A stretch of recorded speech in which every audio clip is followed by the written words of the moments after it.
radio for the masses. Headline edition, July 8, 1947. The Army Air Forces has announced that a flying disc has been found and is now in the possession of the Army. If the game is rigged, change the game. Game changer. I occasionally think how quickly our differences worldwide would vanish if we were facing an alien threat from outside this world. This is Fade to Black with your host, Jimmy Church, on the Game Changer Radio Network and KGRA, the Global Radio Alliance. I need your help to get to the year 1985. You're listening to Fade to Black with Jimmy Church on the Game Changer Network.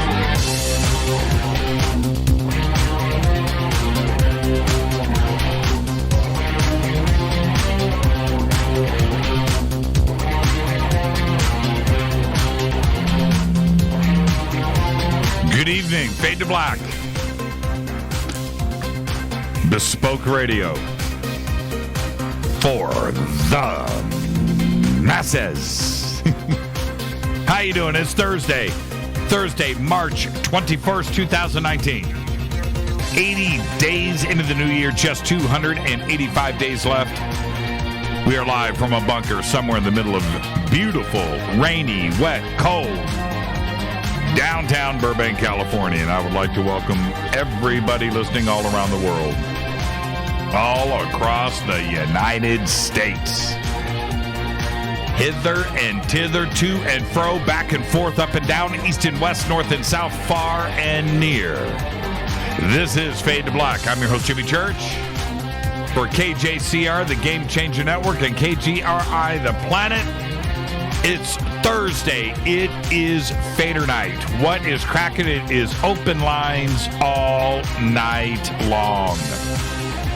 That's right. Your stories, contact, UFOs, paranormal, supernatural. Everything is on the table. I do want to hear from you. The call-in number is 747-228-2051. I'll be opening up the phone lines at the bottom of the hour, and we'll crank this thing through. All right? Nothing like a Thursday night. Nothing like a Thursday night. It's sort of over the last few days until yesterday and today, I might add. I thought we took the turn and we were heading from winter into summer. We don't really have a spring here in Southern California, but Sunday it got up to like 80, 85 degrees. It was like, oh man, this is so great. Here we go, rock and roll. And then what's today, Thursday? So the last 3 days, right? Tuesday, Wednesday, Thursday, temperatures dropped. It's raining again. Yesterday I was driving around Burbank. We had hail, flooding. I was driving down this main drag. I was coming down the hill. I swear to you, I saw cars floating. Not really. But I was going to shoot video. Watching it was like, man, it's not going to stop. So there you go. Cold, wet, and rainy Burbank. And I'm here with you guys tonight. And because it was raining a couple of nights ago, which was Tuesday night, everybody was posting the pictures of tacos, and it was Taco Tuesday, and got all excited about that. I wasn't going to go out in the rain. I wasn't going to do it. Wasn't going to go to a taco truck. What are my alternatives? Taco Bell. Product placement. Have you guys ever seen that movie? What is it called? Kung Pao. Kung Pao, Enter the Fist. That movie, so funny. And there's a scene in that movie about product placement with Taco Bell. Anyway, I mean, what's my alternative? So tonight, I went to Rita. I said, you got some cash? Yeah. What do you need cash for?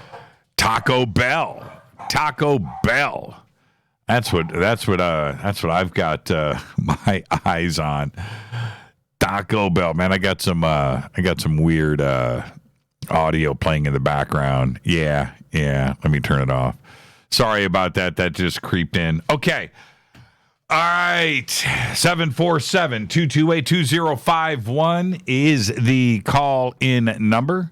So I'm going to open up the phone lines at the bottom of the hour. Hashtag F2B is the sandbox right there, so you can post in the sandbox. What are the odds? What are the odds of you? We get your statement about On Stellar. I did that the other night. Where were you? Jeez. Oh, man. I did that the other night. Okay. 747-228. That's in Twitter. 2051. You can follow me on Twitter at JChurchRadio. At JChurchRadio. Hashtag F2B is the sandbox. Hashtag F2BQ is the Fade to Black questions. Okay, and you can post them right there. Email is jimmy@jimmychurchradio.com. Breaking news. Remember Nick Sandman? Nick Sandman, the Kentucky high school student wearing the MAGA hat at the National Mall in front of the tribal leader Nathan Phillips. You remember that? Well, he has officially sued CNN for its reporting on the viral video controversy in January, and the lawsuit is seeking damages of $275 million. This follows Sandman's multi-million-dollar lawsuit earlier this month against the Washington Post. Now, over to Brexit, over to the UK. It was reported today that a team of highly trained British military personnel located in a nuclear-proof bunker under the UK Ministry of Defense have been activated. That's right, activated to prepare for a doomsday no-deal Brexit scenario. It's called Operation Redfold. It will see 3,500 military personnel put on standby as Her Majesty's government prepares to enter a very high readiness mode for the dreaded no-deal scenario. Now, the bunker, called Pindar, is located deep under the Defense Ministry and is used only at a time of war or outright national emergency. There are reports coming out of the UK right now. Food's being stockpiled. They're anticipating a shortage of toilet paper. Some of these troops will be used to transport gasoline and drive trucks and distribute food if everything breaks down in the United Kingdom. Absolutely nuts. But they're preparing for the worst. And I didn't think it was going to be like that, would it? It's pretty crazy. And they're also anticipating the pound, right? The British pound to take a complete nosedive. And the delay was approved, by the way, by the EU. It looks like it's next Friday, right? March 29th is Brexit Day. We shall see. All right, don't forget. You need to, right now, don't delay, download the Surfer music streaming app. That's SURFR, the Surfer music streaming app. And you see my shirt? Okay, this is from Inquire Within, his hoodie. It's very cool. And I was going to wear my Surfer t-shirt that I just got. But this is a pullover hoodie. So it wouldn't make any sense. So I'm going to wear my Surfer shirt on Monday. You got to check that out. Anyway, the Surfer music streaming app, it's free to download. Just go to the banners at jimmychurchradio.com or go to surfer, SURFR.FM. You can download it there. I keep saying this. I want to drive this home. It's super easy. It's super fun. All you have to do is download it and start enjoying music. That's it. You don't give up any personal information, any privacy concerns, nothing like that. You're just going to download it. Download it and press play. It's absolutely amazing. Our next event is Contact in the Desert, May 31st through June 3rd in Indian Wells, Palm Springs, California, at the Renaissance Indian Wells Resort and Spa. Tickets and info over at contactinthedesert.com. We have a full weekend of events that we're going to be doing. Of course, Friday night, we broadcast Fade to Black. Saturday night, you need to get your tickets. You need to do this now. Saturday night, I'm hosting the awards dinner. So go to contactinthedesert.com and get yourself some awards dinner tickets. That's Saturday. Sunday, I'll be hosting the last panel and the closing ceremonies on Sunday night. And so 3 nights of Fade to Black at Contact in the Desert. All right, contactinthedesert.com. And then coming up right after that is our 2019 Soul Tech Conference over the July 4th weekend. And it's at the Sunrise Ranch in Loveland, Colorado. It's very easy to get your tickets and info. Just go to soultechgathering.com. And if you don't want to type it in, go to the website, jimmychurchradio.com, click on the banner. Okay, tickets are going fast. Accommodations are going fast. So you're going to want to go and get everything set up. It's going to be great. I'm already looking at everything with everybody that we have speaking and the way that we've got all of the events lined up. When you go to soultechgathering.com, a complete schedule is there. It is absolutely amazing. soultechgathering.com. We had so much fun last year. Shot a great documentary, Beyond Benevolence, which you can go and check that out too as well. And of course, we'll be shooting another documentary this year at Soul Tech 2019 in Loveland, Colorado. soultechgathering.com. All right. Don't forget to subscribe to our podcast. It is just $2 per month. Go to jimmychurchradio.com. Click on that podcast banner. We have over 1,000 shows for just $2 a month. You can also become a Fadernight right there in our membership section of the site. You can do whatever you want. You can get autographed hats, T-shirts, downloadable, commercial-free MP3 files, a great show archive. Everything is right there. Private email to me. Get the bunker cam, of course. And pretty soon we're going to be shutting down YouTube. We're not that far away from doing it. I would almost say we could do it on Monday. But I'm going to do something more hospitable. I'll give everybody a warning leading up to it. And then we're going to do it. But we're about ready to go. So the only way to get the bunker cam will be through the membership section at jimmychurchradio.com. Okay? Aight.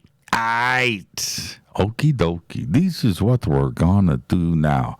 Let's get the show cracking. Happy birthday to today. Gary Oldman is 60. Now, let's do this. It's Thursday night. It's Fader night.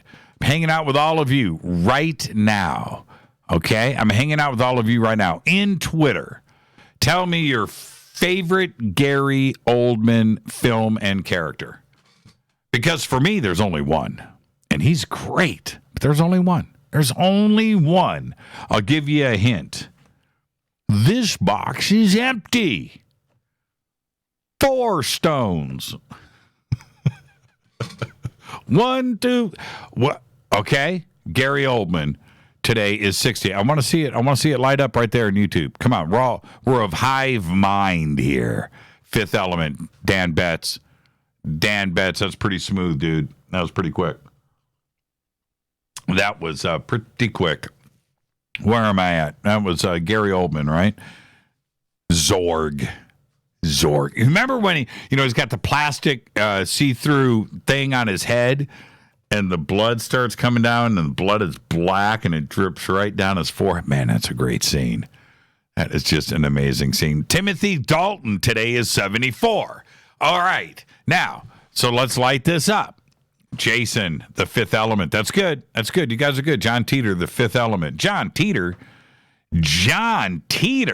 from the future comes in with the Fifth Element. Yeah, you guys are good. John Ledford, True Romance. He was great in played the Rastafarian cocaine dealer. That was pretty cool. Dracula, amazing. Absolutely. But man, Zorg. Never be ashamed of who you are. Zorg. Okay, Timothy Dalton today is 74. So let's keep this going on Twitter. Okay? Lost in Space, he was great. Casper, I agree. I agree with you there. Triscale Sirius Black, yes. All good, but man, Zorg. Okay, Timothy Dalton today is 74. And what was his best? I'm going to test all of you right now because there's only one answer for that. There's only one, and he was amazing. So give me Timothy Dalton's best. I want to see it in Twitter. Okay, I'm going to come back to it. No. Flash Gordon. Jace, you are great. Jace, I am so impressed. He killed it. Yeah, there it is. There it is right there. Eric Stitt, thank you for that. Taps. Who are we talking about here? Taps. Wasn't Taps with Tom Cruise and what's his name? Oh man, that was a good movie though. That was a good movie about the military school. All right, Timothy Dalton, Flash Gordon, undoubtedly the Book of Eli for Gary Oldman. Really? That was pretty good though. Yeah, that was pretty good. Yeah, sticking his hand in the log. Jace, you're absolutely... That was a great scene. John Ledford, you guys are good. Okay, all right. This is why I like Thursday. I am just in a great mood. Okay, where am I at? On this day in history, 1963, Alcatraz prison in San Francisco Bay closes down and transfers its last prisoners. At its peak of use in the 1950s, the Rock housed only 200 inmates. Yeah, that's it. Lucinda, Sid Vicious. What? Was it Sid Vicious' birthday today? What a sexy hoodie. You like that? Yeah, thank you, Brent. It is absolutely killer. Okay. Alcatraz closes. Where am I at? Fader fact. A nearly defunct train station in Japan had plans to close, but noticed a student was the only one using it, right? Train station in Japan. One person standing there for the train. It was a high school student. They decided to close once the student graduated high school. They kept it open. The train picked her up in the morning, dropped her off at night, made 2 stops with 1 passenger every day, and they finally closed when she graduated on March 25th, 2016. You should see the pictures of it, too. Pretty crazy. All right, tonight's another Fader night. Open lines all night long. Call a number 747-228-2051. Again, 747-228-2051. All right, let me hit this River Moon coffee. Did you guys see Juanita and Jeff from River Moon Coffee? They were just at Abbey Road Studios in London. They're on vacation, and wow, so jealous. Totally cool. And they're on their way back to the States, and we're going to get a chance to hang out with them. But have you noticed what's been going on in social media over the last few weeks in those ufology circles out there? Have you taken a gander? I kind of brushed it off, basically because I saw it coming. And yes, I did warn everybody about the coming storm. And I've been doing that for about 6 months. Okay? I saw it playing out. I was getting these crazy messages and warnings and things. Well, anyway, over the last couple of days, I kind of poked around and read a few threads. Well, it was actually more than a few. But, okay, this is where I say, can we talk? Okay? Can we talk? Gary Oldman in The Professional was pretty good. Yeah, I agree with that. It makes me ponder. It does, because it's so fascinating to watch and read, right? We have 2 groups out there. We have 2. Not all of ufology is in these 2 groups, but we have 2 groups in ufology, okay, is what I'm trying to say. We have the TTSA crowd, right, out there, and their fans, all right, those fans, and the Blue Eagles. And what is funny about this, and I do mean funny as in like, ha ha, funny. It's funny. It's comical. Is that both groups are egoed out and want to control the community. Okay? And I find that hysterical, which, it just ain't going to happen. It's not. They are both way smaller than they think. And they both groups think that they're huge, and they are not. They would be surprised. They would be shocked to find out how small they really are. But neither side can take criticism. The followers in these groups can't take anybody criticizing. Right? It's strange because both groups are fundamentally so different. Right?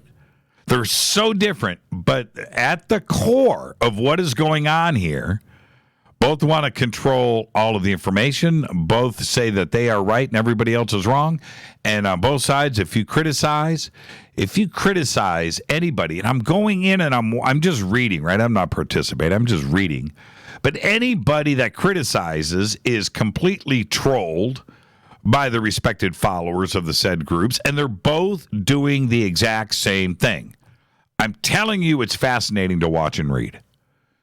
So it makes me think, and I've said this before, could this be all by design? Yeah, think about it. And I'm being very serious for a second. The players that are involved are the ones, and I'm talking about this information that is supposedly coming forward, right? All the way around in these two groups. The players, those people, are the ones that have been creating disinformation for decades. It's what they do. It's their, wait for it, profession. That's right. And if you think about it, they are releasing bad info, stories, video, drawings, data, whatever experiences, whistleblowers, witnesses that are so easily debunked, it's crazy. All of it. And sure, I know that you all want it to be true. All of it. It doesn't matter if it's TTSA, Blue Eagle, or anybody else, right? We all want it to be true, including me. Let's be clear here. I do. But everything that has been brought forward has been shot down. And all of it.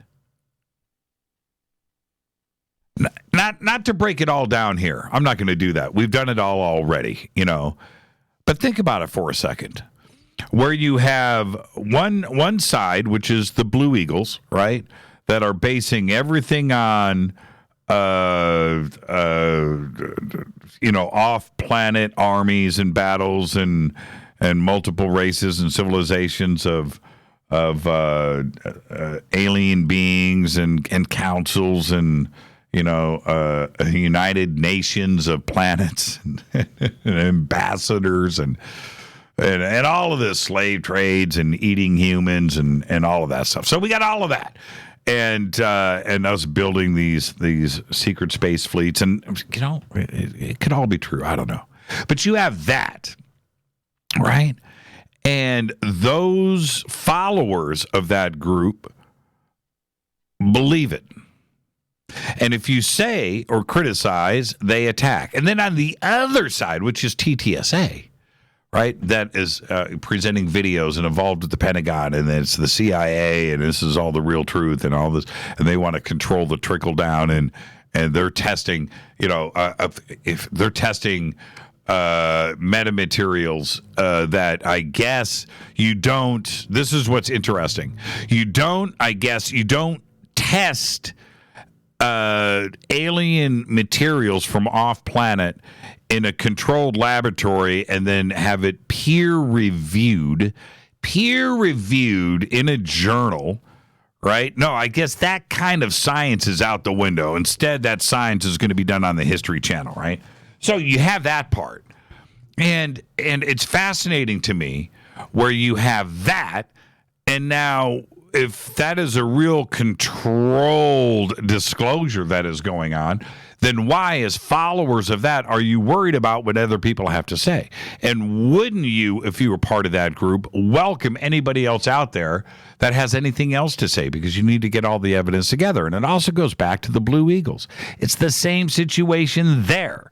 That anybody that doesn't agree with you, or that anybody else that has an idea or an experience or anything else, or sees something, right, or has a story that wants to come forward, that they get shot down because it's not coming from their whistleblowers and their information. It is fascinating. And now we have these two absolutely opposing angle of how they are doing this, and they are going at it, man. They're going at it, toe to toe, tooth and nail. And it's fascinating. It must be by design. That's the only thing that I can think of. Right?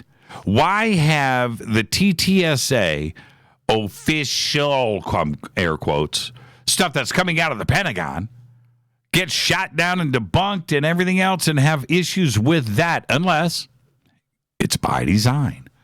It's too easily affected and destroyed. And then you have the other side, right? It's like, it's got to be by design. It's the only thing that makes sense, right? What happened? What happened to just discussion about this? What happened to common sense? What happened about this? Let's take down the man together and let's figure this all out. It's absolutely amazing. It's amazing to see. So us, all of you, the Fadernights and the rest of the UFO community, which is really, I'm talking about what's going on with TTSA, it's small numbers. What's going on with the Blue Eagles, small numbers. We're talking about a very small group of people, right, on both sides. The rest of the UFO community, the majority of it, don't even know that this stuff is going on or what these two groups are doing. They don't. It's unbelievable, but they think that they are the most important, and they are not. It's fascinating. It's unbelievably great. So, I said at the beginning of this, it's funny, ha-ha. That's exactly what's going down. It's funny. I will just kick back, just like the rest of you, and just watch these two destroy each other. And then in the end, there's going to be nothing left. It's fascinating. This is Fade to Black, Bespoke Radio for the masses. It is Thursday night. It's open lines all night long. Open lines, 747-228-2051. 747-228-2051. I'm your host, Jimmy Church. Follow me on Twitter at JChurchRadio. That's all you got to do, at JChurchRadio. All right? I'll be right back after the short break, and I'll be taking your phone calls. Stay with me.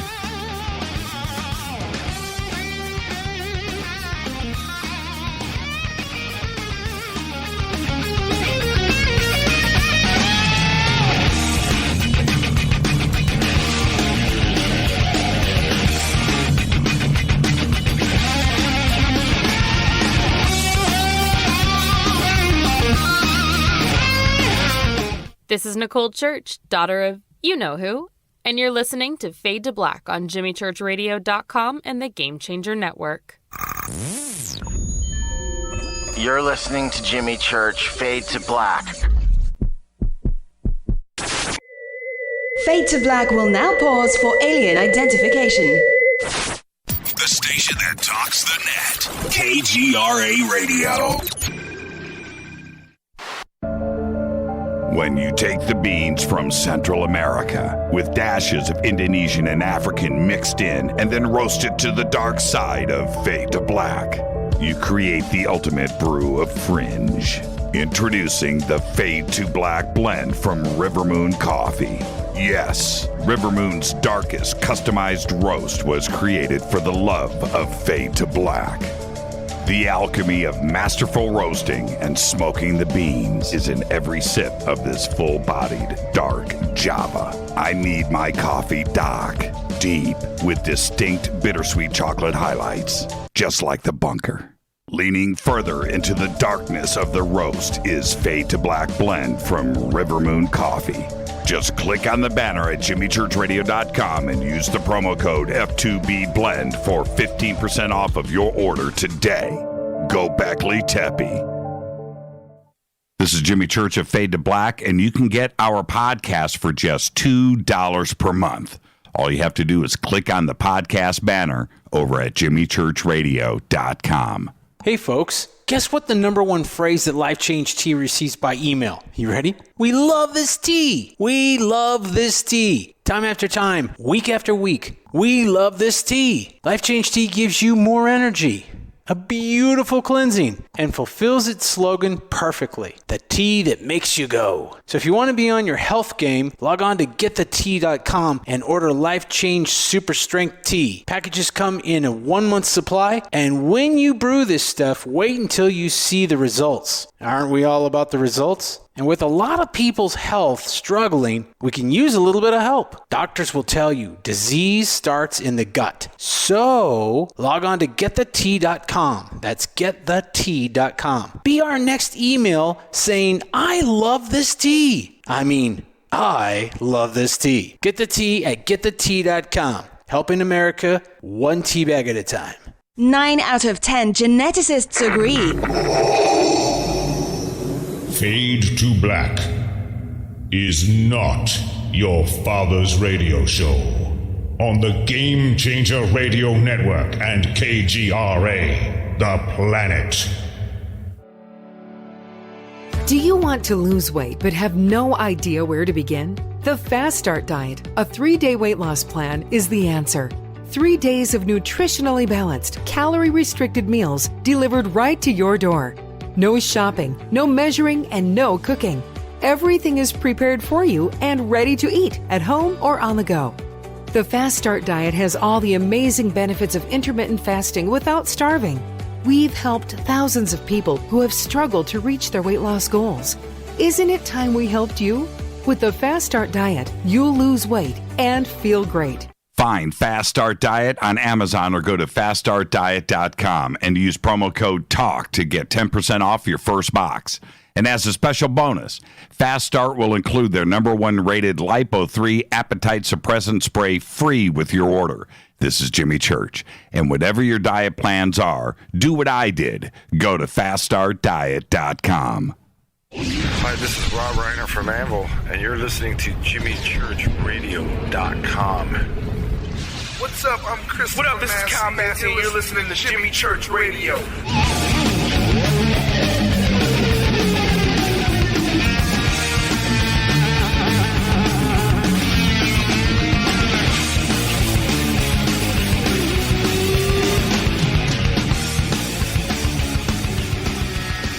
Welcome back. Fade to Black. I am your host, Jimmy Church. What is cracking, everybody? How you doing? It's Thursday night, Fadernight. Open lines all night long. 747-228-2051. 747-228-2051. Open lines all night long. Everything's on the table. I want to hear from you. UFOs, supernatural, paranormal, ghosts, time travel, the weather. What's your favorite food? What's your favorite movie? Let's go there. Have you watched Third Eye Spies? It's an amazing documentary. Have you checked that out? I do want to hear from all of you, okay? We had nothing but an amazing week here on Fade to Black. Last night, JJ and Desiree Hertog and their new book, Giza's Industrial Complex. What it's just an absolutely fascinating. Riz Verk, the simulation hypothesis. We've had a great week, all right? So with that, let's get this party started. Let's go to the phones. Hi, you're live on Fade to Black. Who's calling? Hey, Jimmy, it's the Q again. How you doing? How you doing, the Q? What's going on, man? Not too bad. Hey, listen, the last night's show, I got to admit, don't be mad at me. Listen, I listened to a few minutes of it, and I had to walk away from it. Okay. Here's my reasoning. One, I sent it on the Twitter there, but in Germany, they have a 1,200-ton crane that's mobile. Yeah, so? And, you know, people are saying that we can't lift these stones today. You know what I mean? Can't. Yeah, no. Okay, I'll hear you out, Q. But I'll say this. But no, I want to hear what you have to say about this. I've done a lot of research into this, and but if you only listen to a few minutes of the show and walk away, then you don't get a chance to learn anything or get a chance to argue. Well, I have another point too, also to make of the show, and I'm not saying bad about those folks, because I hear it across the board, and a lot of people are saying the same thing. And I'm not trying to say this in a bad way in any way, shape, or form, but I'm kind of getting tired of it sounding like the folks today are calling our, if you want to call them ancestors or the folks from the past, stupid. Okay, because the lady said that they couldn't even build that shaft, the air shafts or star shafts, whatever they're called, straight. How can you do that? You know what I mean? Everybody puts the Egyptians down and everything, but yet she's actually Q. She said the opposite. Nah, I put it down. She said I wrote it. It says someone said.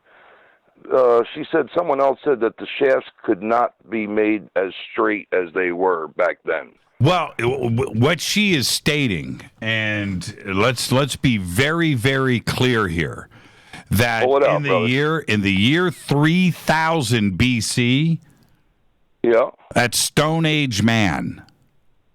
Everybody on this planet was running around in animal skins. Okay, and I don't somehow, believe that for a minute yet. Well, wait a minute. I'm telling you what mainstream academia is telling you. Mainstream academia is saying that was Stone Age man. Okay, so Stone Age man suddenly is building something that was so tall that until the Eiffel Tower was built in the 1800s, there was nothing taller on this planet, and it was done 5,000 years ago. And so that was constructed by Stone Age man when everybody else is foraging for seeds in the dirt, but suddenly this is built. And those air shafts, and this is the point that she made, and I will drive this home all day long.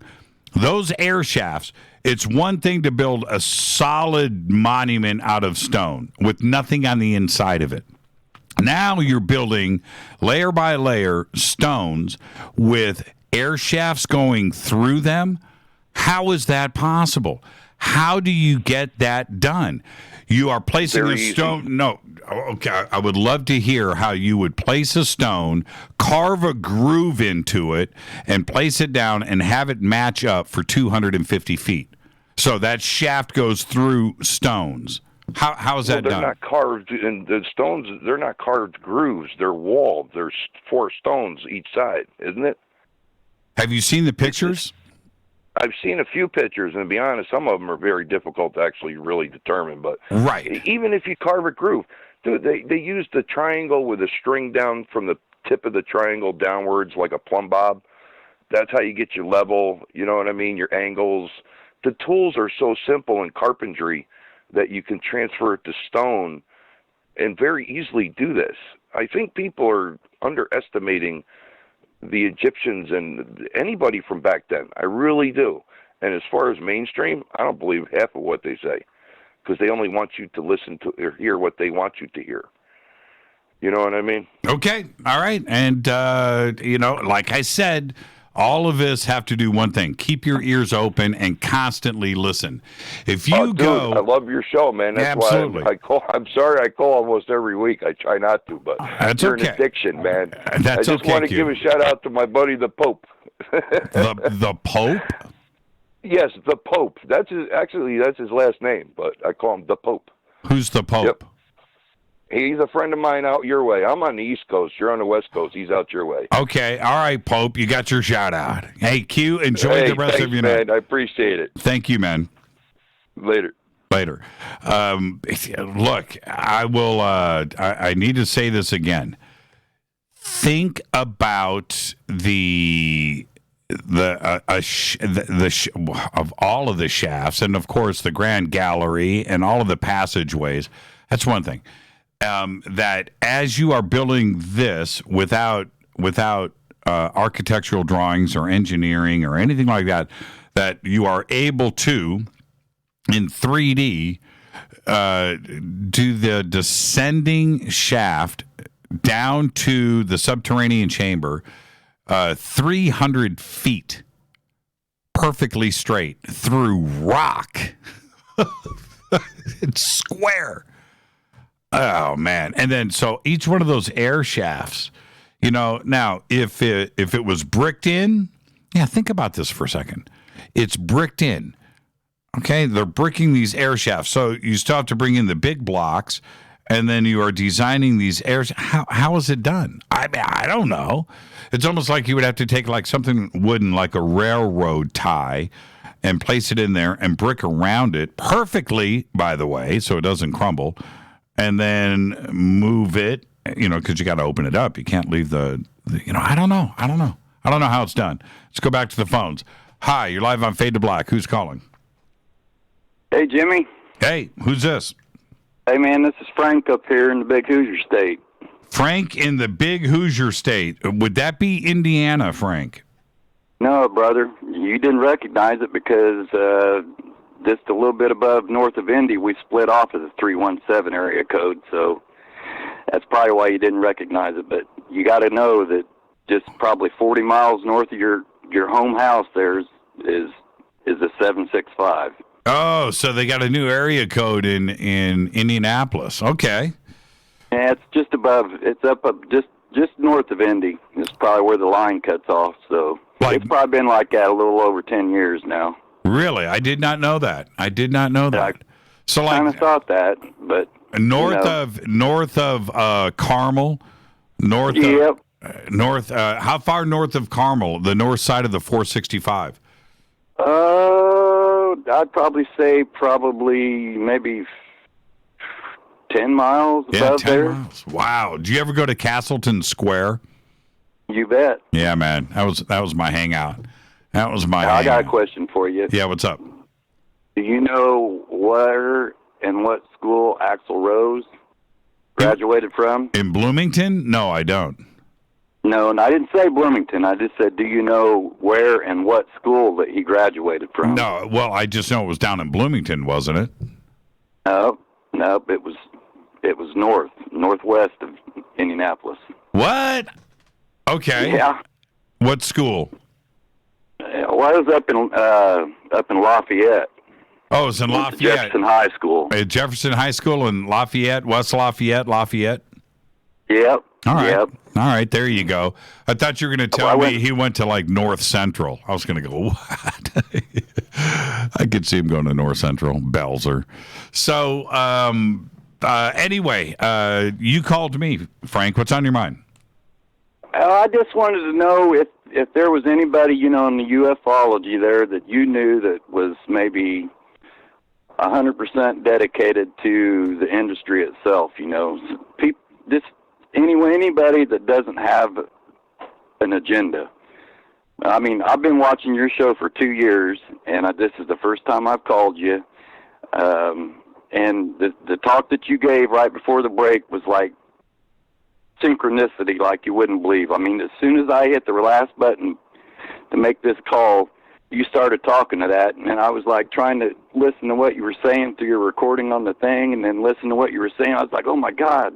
I mean, he's right on target with what I'm going to call him about, or related to it, basically.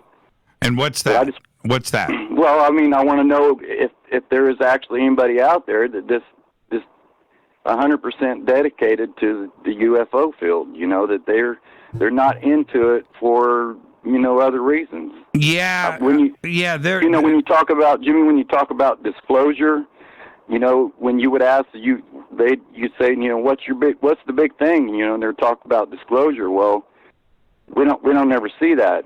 It's like it's not about disclosure. And then it's like when somebody new comes along that's good, it's like you'll see those that have agendas run out there and gobble those people up and pull them into them, and then go ahead and have him jump on their train and go along with them. I'm not here to name anybody's names or anything like that.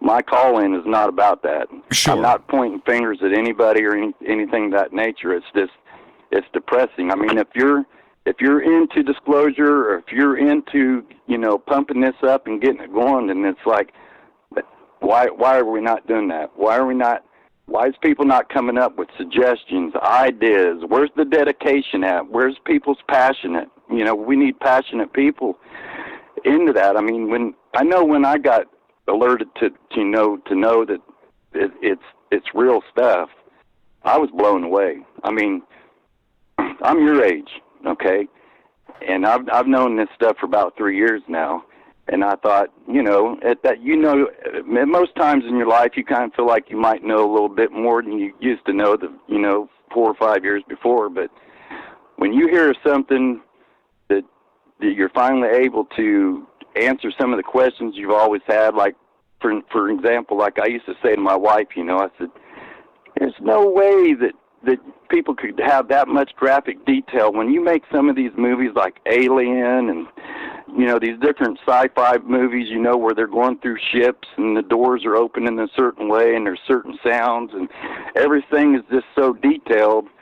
There's just no way that can come from somebody's imagination. It has to come from somewhere. Somebody has to see something to get that creative in their mind. You just don't pop up from nowhere, so it has to come from something. So when I become to find out and more into this stuff, then it's like, well, that explains it right there. It's because it does exist. It's just that it exists in the sense that nobody has ever talked to it enough that that's where the stuff comes from.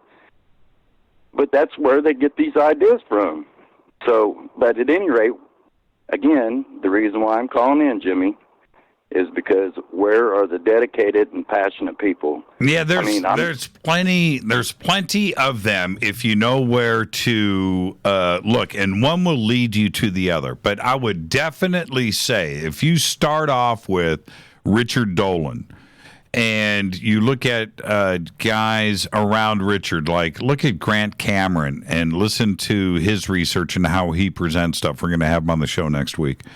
And then go to others out there like Robert Salas, John Burroughs. Listen to what John Burroughs has to say. He was one of the witnesses to the Rendlesham Forest incident. And Robert Salas was the missile operator at Malmstrom Air Force Base when the UFOs came in and shut down his missile silo complex. And you go, and once you get into those types of researchers, then you start to get a really honest, where those guys are dedicated in the not only the documents and the experiences, but the data and what is real. And they keep the fantasy part of it out. So I would, and once you start to get into that string of researchers, and Stanton Friedman still to this day holds so much water. And he's been doing this for a very long time, and he's a nuclear physicist.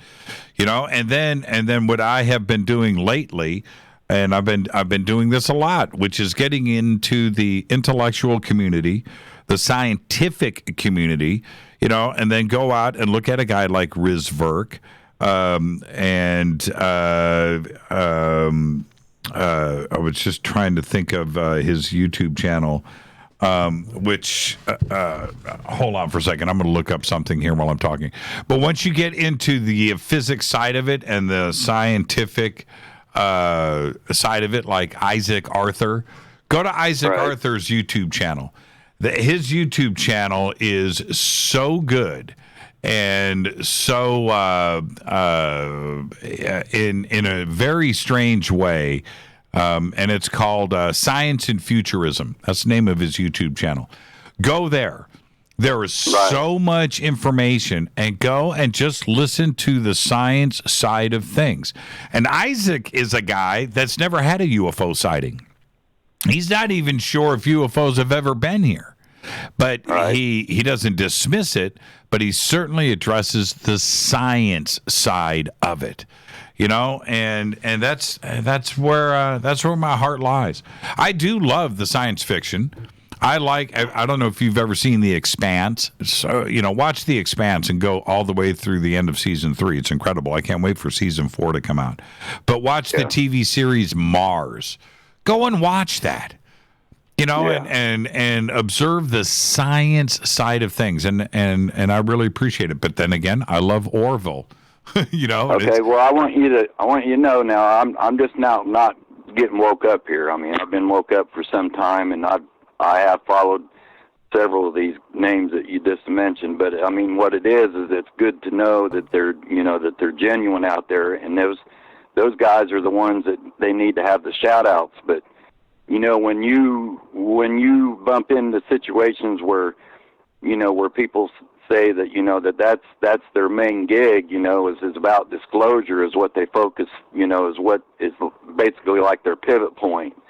But then when you see that they go to these conferences, and then you see how much it costs to go to those conferences, and then you see that now they're selling, T-shirts, and they got an agenda. Their agenda is to draw you to that and make you money, or maybe they're having some kind of school, maybe doing something online that, they got some kind of setup and they're drawing people, traffic into that.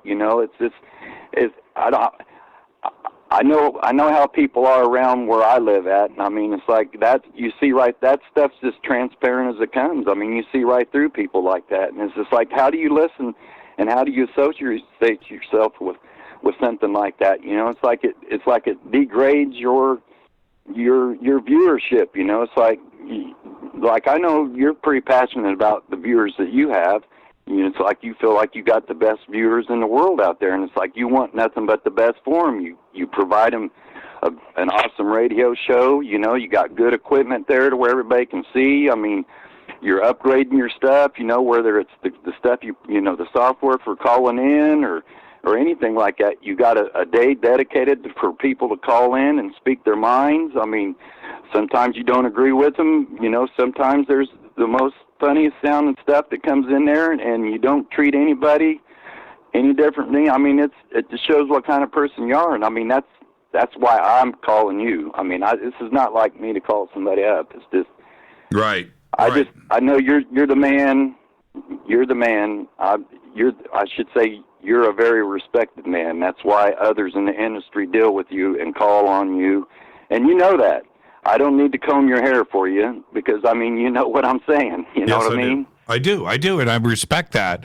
And it's none of it is an accident, Frank. The integrity of what we try to do here. Integrity is a very, very big word, but that's all that we have got, right? And the audience responds to that. I have always allowed the guest on this show to discuss whatever they want to discuss. And it's because I am interested and I want to ask questions, and let's try to figure this out. And then if we just collectively look at all of this, and you go back and you look at the past 1,000 shows of Fade to Black, and you see there's been an evolution, there's been a revolution, there's, things have evolved, but we've also found out a lot of very interesting things over the years. It's been a fascinating ride. And if any one of us go back to certain periods and we go back and we look at what was going on in the community, underneath a magnifying glass at that time, it's been a very fascinating ebb and flow.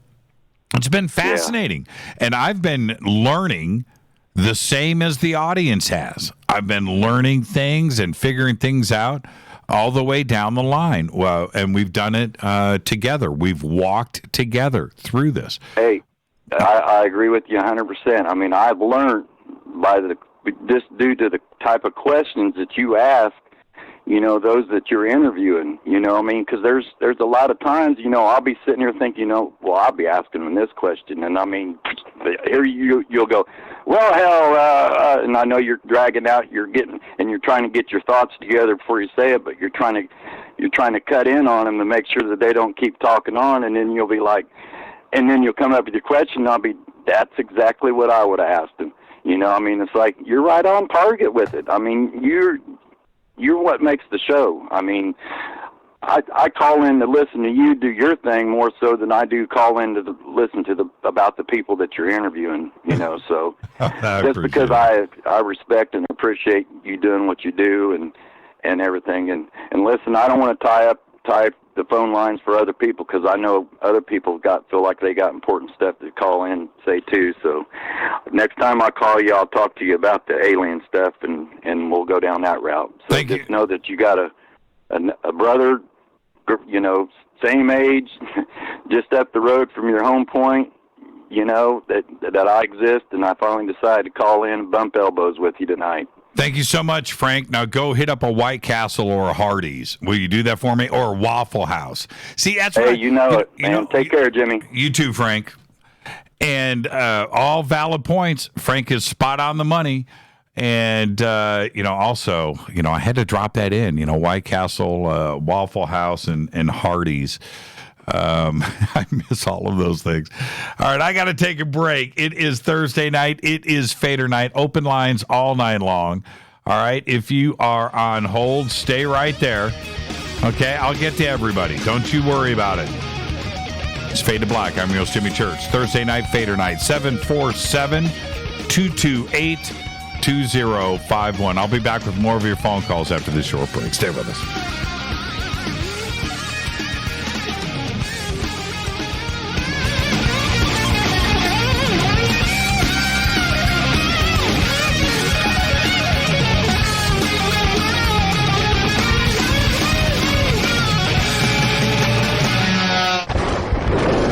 This is Fade to Black with Jimmy Church on the Game Changer Radio Network and KGRA, the Global Radio Alliance. This is KGRA Digital Broadcasting Station, Salt Lake City, Utah, Van Buren, Arkansas. Introducing the new Surfer Music app. Listen, Fade or not, you know I love my music. This is my go-to for all things notes. The Surfer app is a brand new concept in music listening. Surfer is free, providing unlimited access to thousands of live streaming radio stations. Surfer is an exciting, interactive listening experience. Discovery and surprise are built right in. Surfer is your destination to discover and rediscover great live streaming music. It features high-quality audio streams, free access to music from thousands of live streaming radio stations, unlimited listening, unlimited skipping. You get a music visualizer, and you can also select your favorite channels. Get it at the Apple App Store or Google Play. Just search Surfer Music or click on the Surfer banner at jimmychurchradio.com. Go back, Lee Tappy. Folks, this is very important information. What's to be said about CBD? AncientLifeOil.com. Our CBD is made from hemp and has 0.003 THC, which means this wonderful product won't get you high, no matter what amount you take. What does CBD do for the body? My hands are tied. But you can Google CBD benefits and be astounded. When you're finished reading, you'll want to log on to AncientLifeOil.com. That's AncientLifeOil.com and purchase. Life is good when you feel good. People are tired of pain. People are asking for non-GMO organic products to help them with, you fill in the blank. Legal in 49 states, and again, our CBD is made from hemp. Ancient Life Oil is about helping people one by one by one. If you wonder how good the product is, the CEO takes it every day without miss. AncientLifeOil.com. That's AncientLifeOil.com. Have a great day. Hello, I'm Katie, and you're listening to my main man, Jimmy Church, on JimmyChurchRadio.com. Hi, this is Ray Hobbs here, repping the planet, and you're listening to my good friend, Jimmy Church, Fade to Black, on the Game Changer Network and the KGRA Digital Broadcast Station. This is Toby Kebbell. You're listening to JimmyChurchRadio.com. Don't hurt me, Jimmy. I'm only little. Hey, I'm Adrian Grenier. And this is Ari Gold. We're the Honey Brothers. We're of the Honey Brothers. Hey, I'm Adrian Grenier. And I'm Ari Gold. We're the Honey Brothers. And you're listening to Jimmy Church. The Revolution. Reclaim your active lifestyle with Angioprim. Angioprim is the original liquid oral chelation supplement. Chelation helps remove toxins, heavy metals, and cholesterol in your veins and arteries that can cause blockages. Scientific research proves the active ingredient in Angioprim has superior oral chelation action that helps promote cardiovascular health. Find out more. Go to angioprim.com. Talk to a trained consultant by calling Angioprim toll-free 877-882-7221.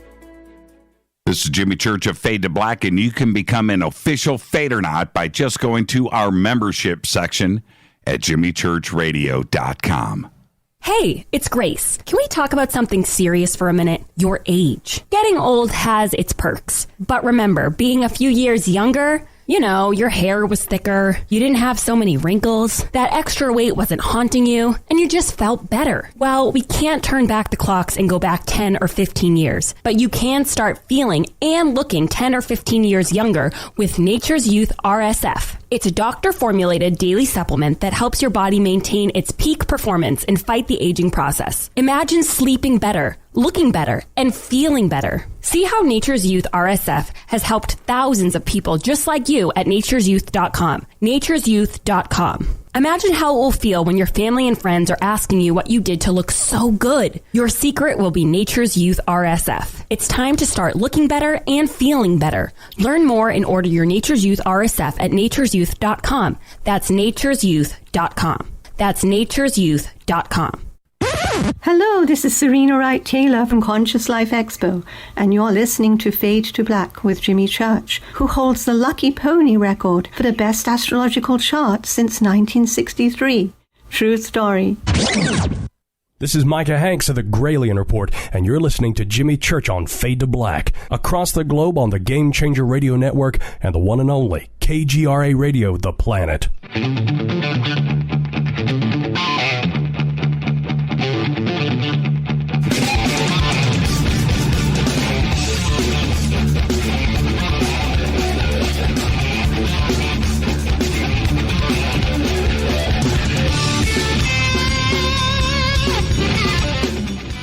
Welcome back, Fade to Black.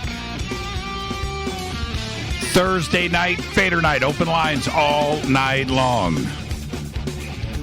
747-228-2051. Let's go straight back to the phones. Hi, you're live on Fade to Black. Who's calling?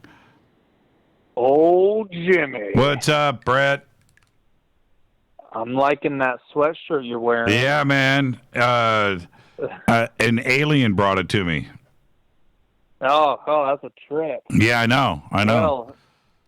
Well, Mr. Jimmy. What's cracking? You know, this ties into the last caller when he was asking about, who's in it for the right reasons. And it ties into what I was originally going to call in for. There's something that it has been super hard for me to keep quiet about this for many, many months now, but it's already been made public. Our good friend, Costa McCrease, he has a documentary that's about to start being filmed about him and his the People's Disclosure Movement and all the work he does with CE5 and just getting people to realize not to rely on the government for disclosure, but to bring it out themselves.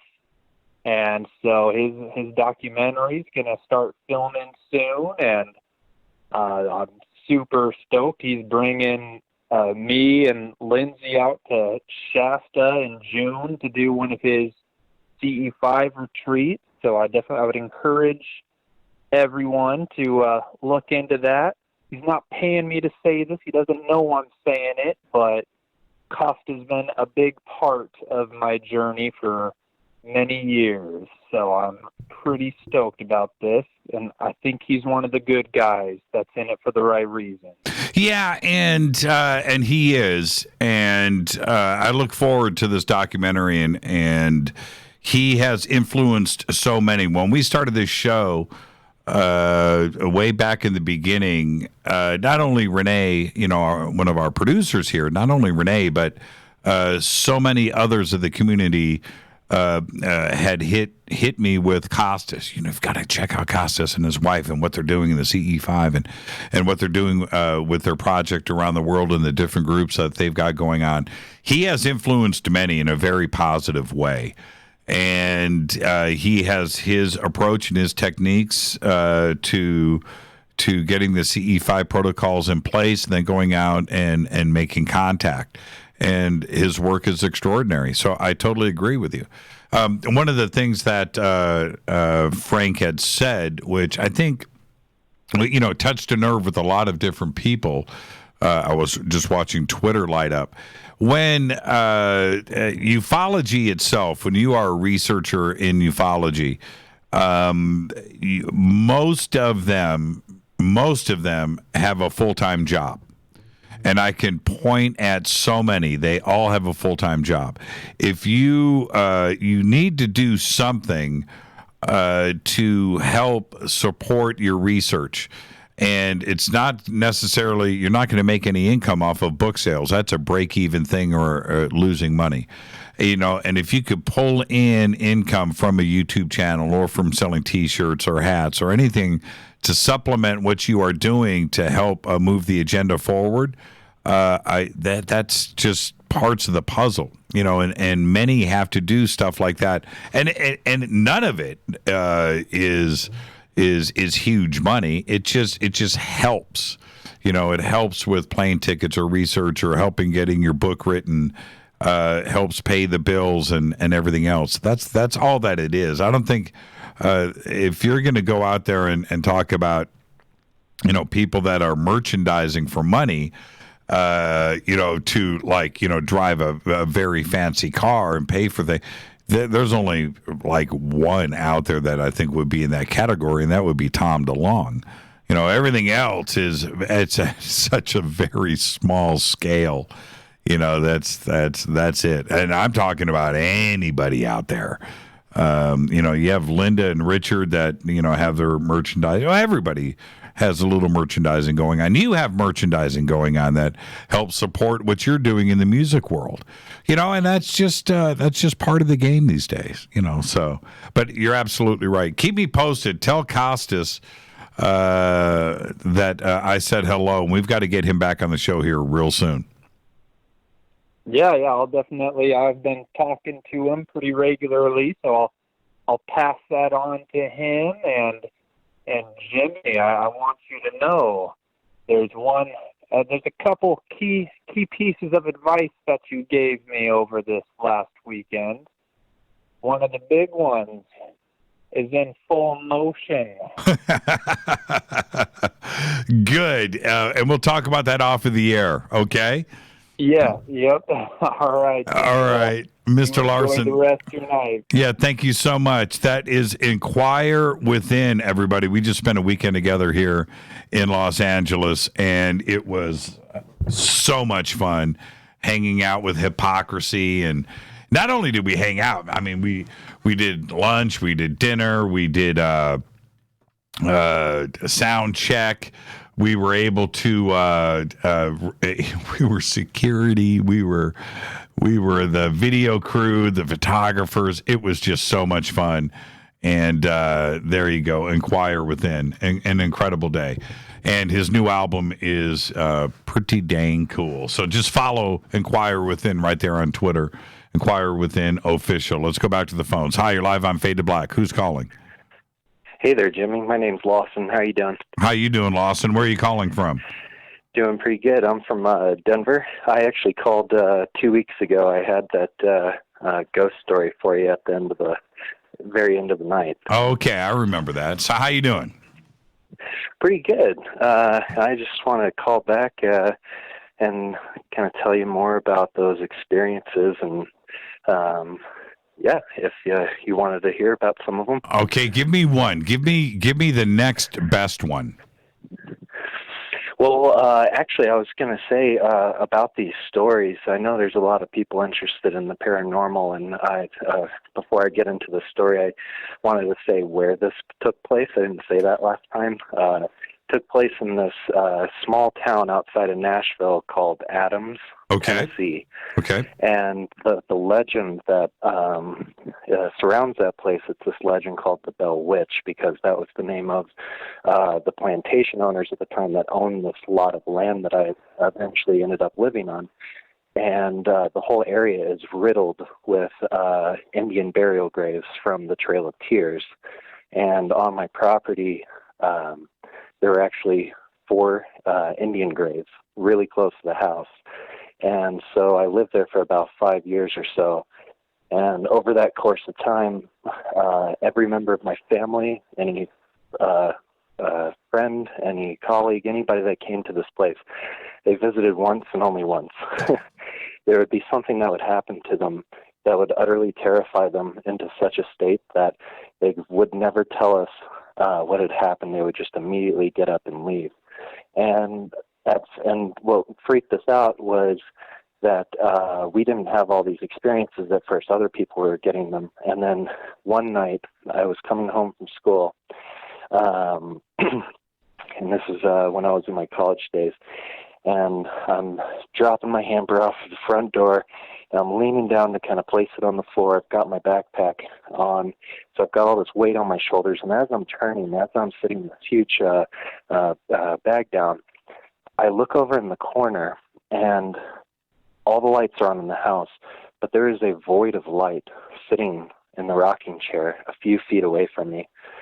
And I describe it as a void of light because it wasn't a shadow. It was almost like the blankness of light was actually pulling in the light around its edges.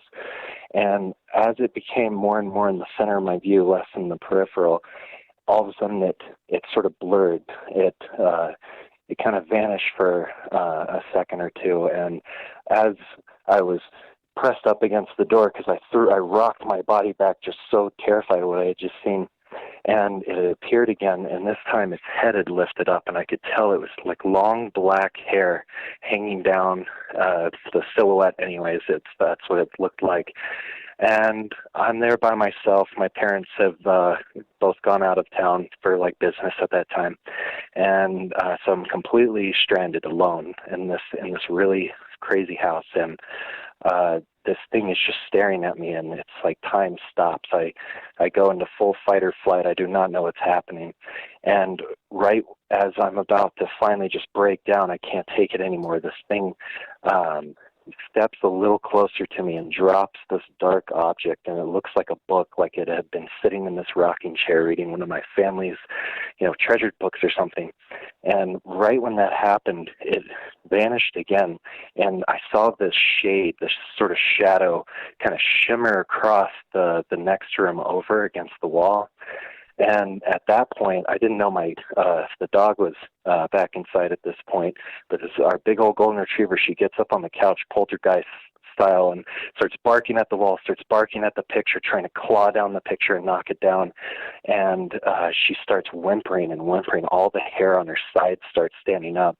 I've never seen that on a dog before. Like the sides of her body, all the hair were just rigid, standing up. She was snarling and whimpering at the same time.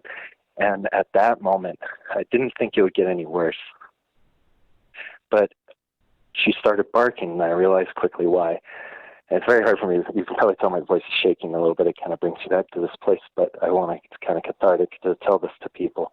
There was pounding all around the house.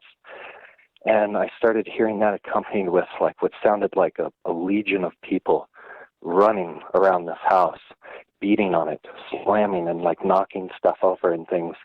And we also on our driveway, because it was this long dogleg sort of property, we had this really long driveway coming down to it. And because of that, we'd never hear when vehicles would be coming down. So we had a car detector that let us know anytime the UPS guy or whoever was coming down. That thing had a sort of beep alarm inside the house when something would move past it.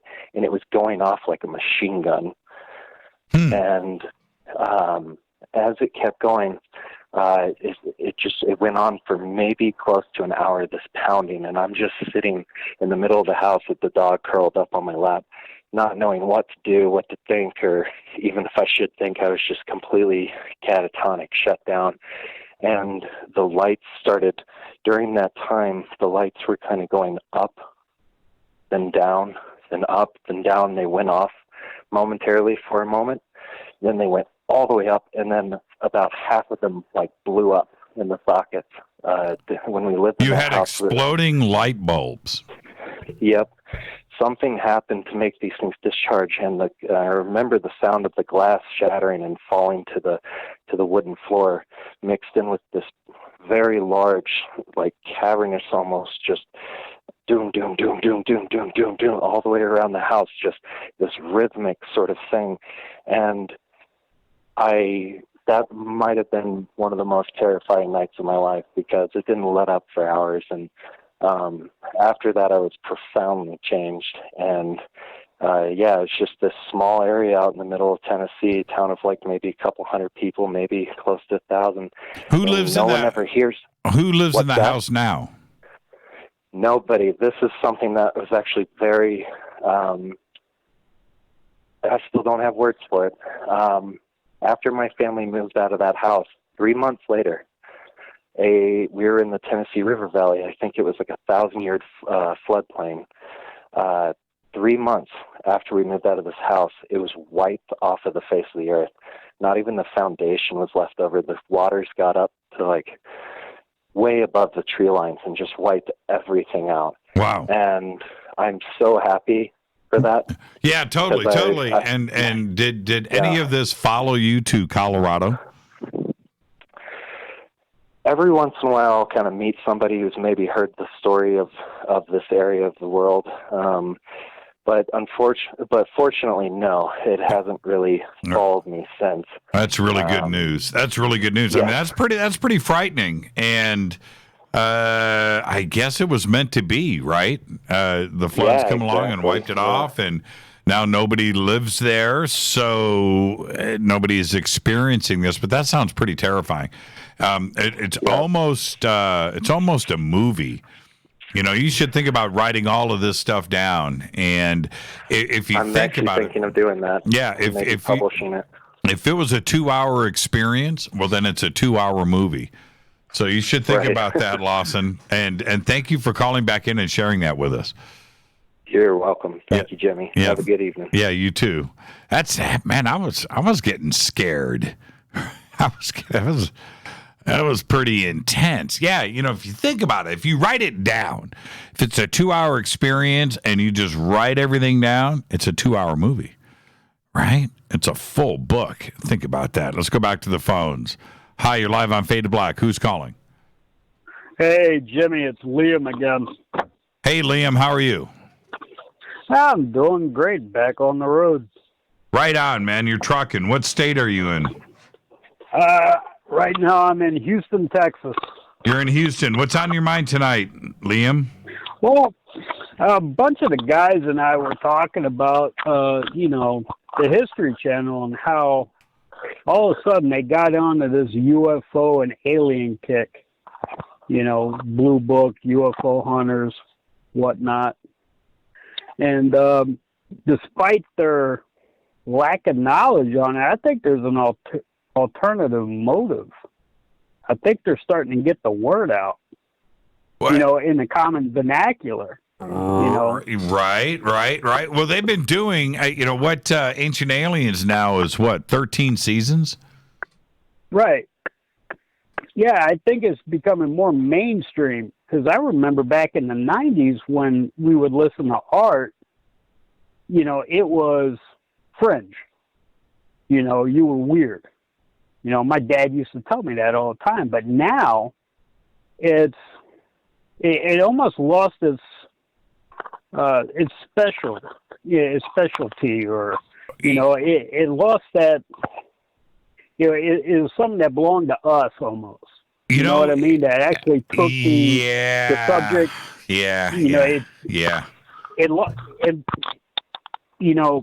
It's something that we didn't take for granted. We were serious about it, and then now everybody's jumping on the bandwagon, and it's like, well, who invited you to the party? Well, if you go back, this is what is really funny. If you go back and listen to the early Art Bell shows.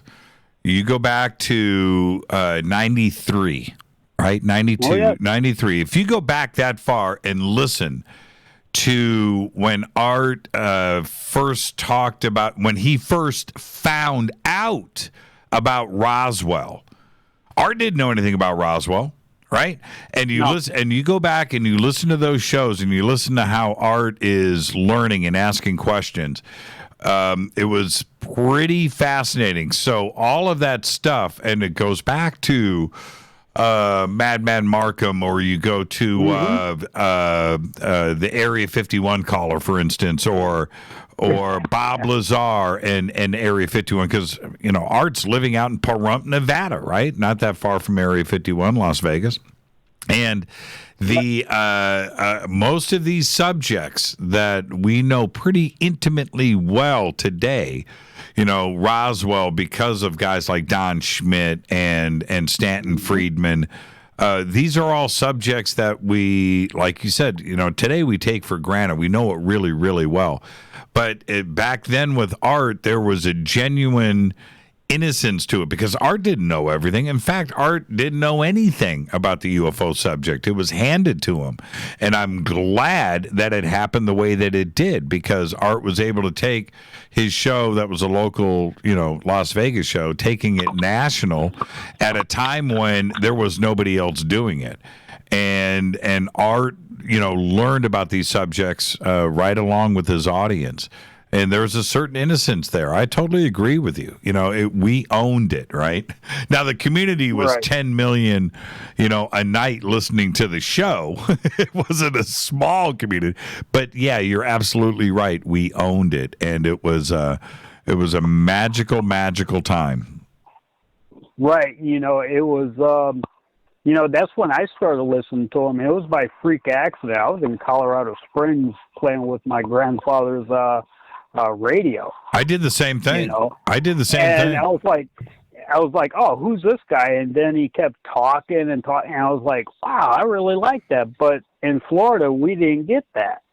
Yeah, I used to. Not until I was driving around one night and just happened to catch it, because I always like to listen to sports radio and talk radio. And I found Art, and I remember whatever, it doesn't matter what the conversation was about. And as a matter of fact, I think it was about ghosts. But anyway, I pulled into my garage, and I sat down in my garage. I didn't want to turn off the radio. And I didn't even know what station I was on, right? And I just sat there, and I listened, and then finally, for like an hour, right? And it was probably midnight, 1 o'clock in the morning. And I went upstairs and I tried to find it on my stereo, my big stereo. And I couldn't find it. I had lost it. And I remember the next night I went down and my car was still on that radio station. I was like, oh, yeah, that guy from last night. And that, just like everybody else, I wasn't the only one that happened to. It was going on across the country, this show that suddenly popped up, on AM radio, and it grabbed everybody. And I was one, you were one, and here we are today. Well, I got a serious question for you. Where do you think this is all going? What's the big picture? In what regard?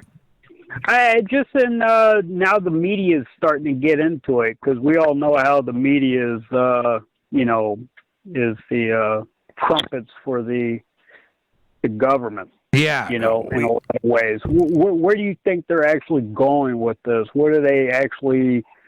Because they use Hollywood to promote certain things to get you accustomed for what's going to happen. And it almost seems like they're trying to, get the word out so it's not such a big shock.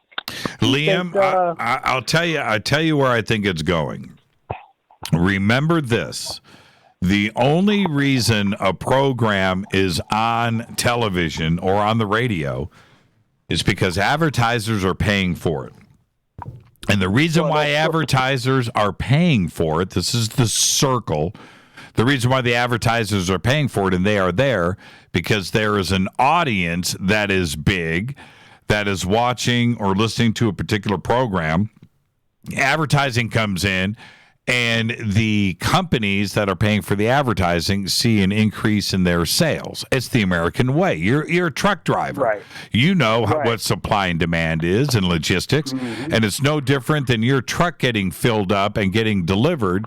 It's the same cycle of things that happens with a program. So it is telling those advertisers and the network that this is what the audience is interested in at this point in time. And that's where this is going. The word of ufology and ET is expanding, and it is growing quickly. The questions about conspiracies and lost history and time travel and physics and the universe and planets and ET and visitations and UFOs, all of this now is fully in the public's conscious. And they want answers to this, and they're going to go watch the programming. And as long as there's an audience to support the programming, then they're going to continue with programming and continuing with creating new shows. And I'm all for it. I'm all for it. The more that it happens, if you think about what Ancient Aliens has done for this community, whether you believe in Ancient Aliens or not, that doesn't matter. But those out there that have been interested in it now have a place to go. And it causes people to talk about it. So I'm fully engaged. And that's where I think this is going. Why? Something's going to tip the scales. I don't know what that is. I don't know what that incident or that moment or that evidence is, or when it's going to happen or how it's going to happen. I don't know. I don't. And none of us do. But when it does, we're all going to be sitting back going, well, okay, here we go. You know, and that's it. I think that's where it's at. And we can all thank Art Bell for what he did back in the day to allow all of this to happen right now. I mean, he's a big, big part of it. And that's how I was able to read Graham Hancock's book, Fingerprints of the Gods, because I heard about it on the radio. And that weekend I went to Panama City Beach over to, one of the big bookstores and tried to find it. But in doing so, I also found a book called Conquest of a Continent by Madison Grant. Mm-hmm. And that was, totally mind-blowing. But, Jimmy, I got something for you. That's what I'm talking about, Liam. Now get out there, drive safe, okay, my friend?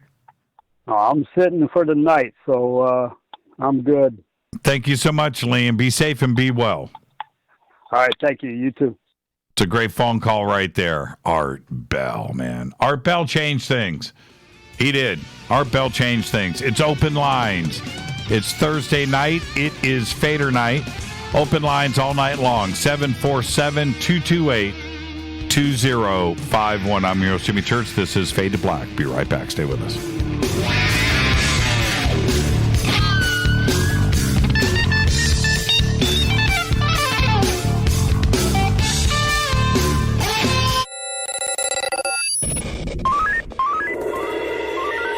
Way out here, we listen to Jimmy Church.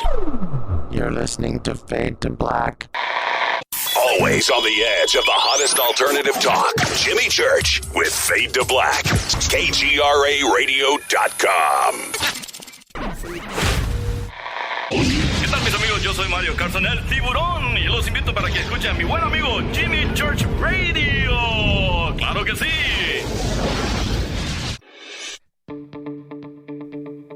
Hurricanes, earthquakes, wildfires. This year we've experienced more than our fair share. This is Jimmy Church of Fade to Black. And last month I decided to make sure my family does not have to worry about food should we get caught in a real emergency situation. Introducing Numana, a healthy, storable product that tastes so good that you'll want to eat it every day instead of just during those times of duress. All Numana products have a 25-year shelf life, are MSG and GMO-free, no preservatives, and are made in America. With the Numana pack in your home, you'll be able to sleep at night knowing that you've protected your family. Not only have I tasted and tested, I own it. Now you can too. Just click on the Numanna banner on jimmychurchradio.com and use the promo code Jimmy when you order. In addition to a discount, we'll send you an autographed Fade to Black t-shirt. Seriously, go Beckley Teppy.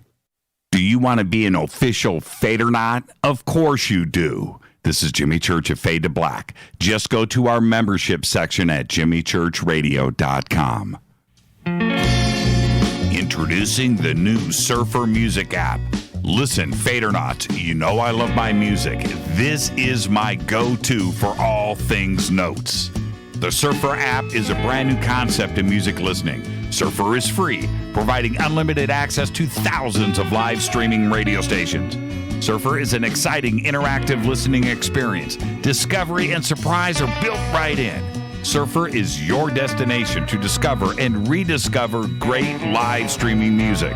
It features high-quality audio streams, free access to music from thousands of live streaming radio stations, unlimited listening, unlimited skipping. You get a music visualizer, and you can also select your favorite channels. Get it at the Apple App Store or Google Play. Just search Surfer Music or click on the Surfer banner at jimmychurchradio.com. Go Beckley Teppy. So, you love talk radio? Then you'll love TalkStreamLive.com. TalkStream Live is always on, 24/7, with the best streaming talk shows. Find your favorite talkers and discover some new ones. It's free, readily available online or on mobile with any smartphone or tablet. Finding your favorite talk shows all in one place has gotten a whole lot easier. Just go to TalkStreamLive.com. Be sure to download the free apps from Google Play or the iTunes App Store. You listen to us, and we listen to you. And so does the CIA. KGRARadio.com. If you have hard water, the lime scale not only leaves white spots, it clogs pipes and breaks down appliances, costing you hundreds of dollars in energy and wear. Eliminate lime scale and other water issues like brown staining and bad odors with HydroCare water products, available from Wave Home Solutions. Wave's affordable water systems don't use salts or chemicals. You'll love the way your water tastes, smells, and looks. Satisfaction guaranteed. For more information, go to bestwater123.com. That's bestwater123.com. Are you intrigued by Paranormal Talk Radio? You'll love the new Paranormal Radio app from TalkStream Live. You'll find a great selection of talk shows covering UFOs, ghosts, strange phenomena, and much more. Download the Paranormal Radio app now and start listening to the very best in paranormal talk entertainment, including the network you're listening to right now. The Paranormal Radio app, free in Google Play and the iOS App Store. You are listening to Fade to Black with Jimmy Church on the Game Changer Network.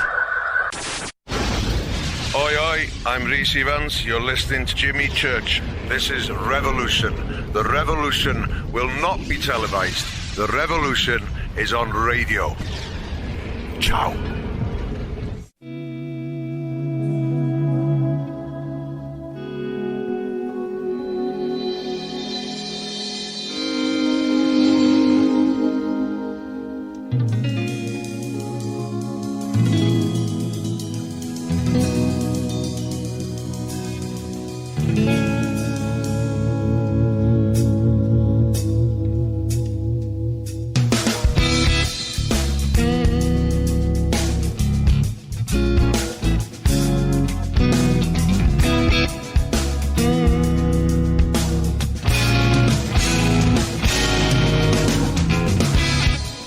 Fade to Black.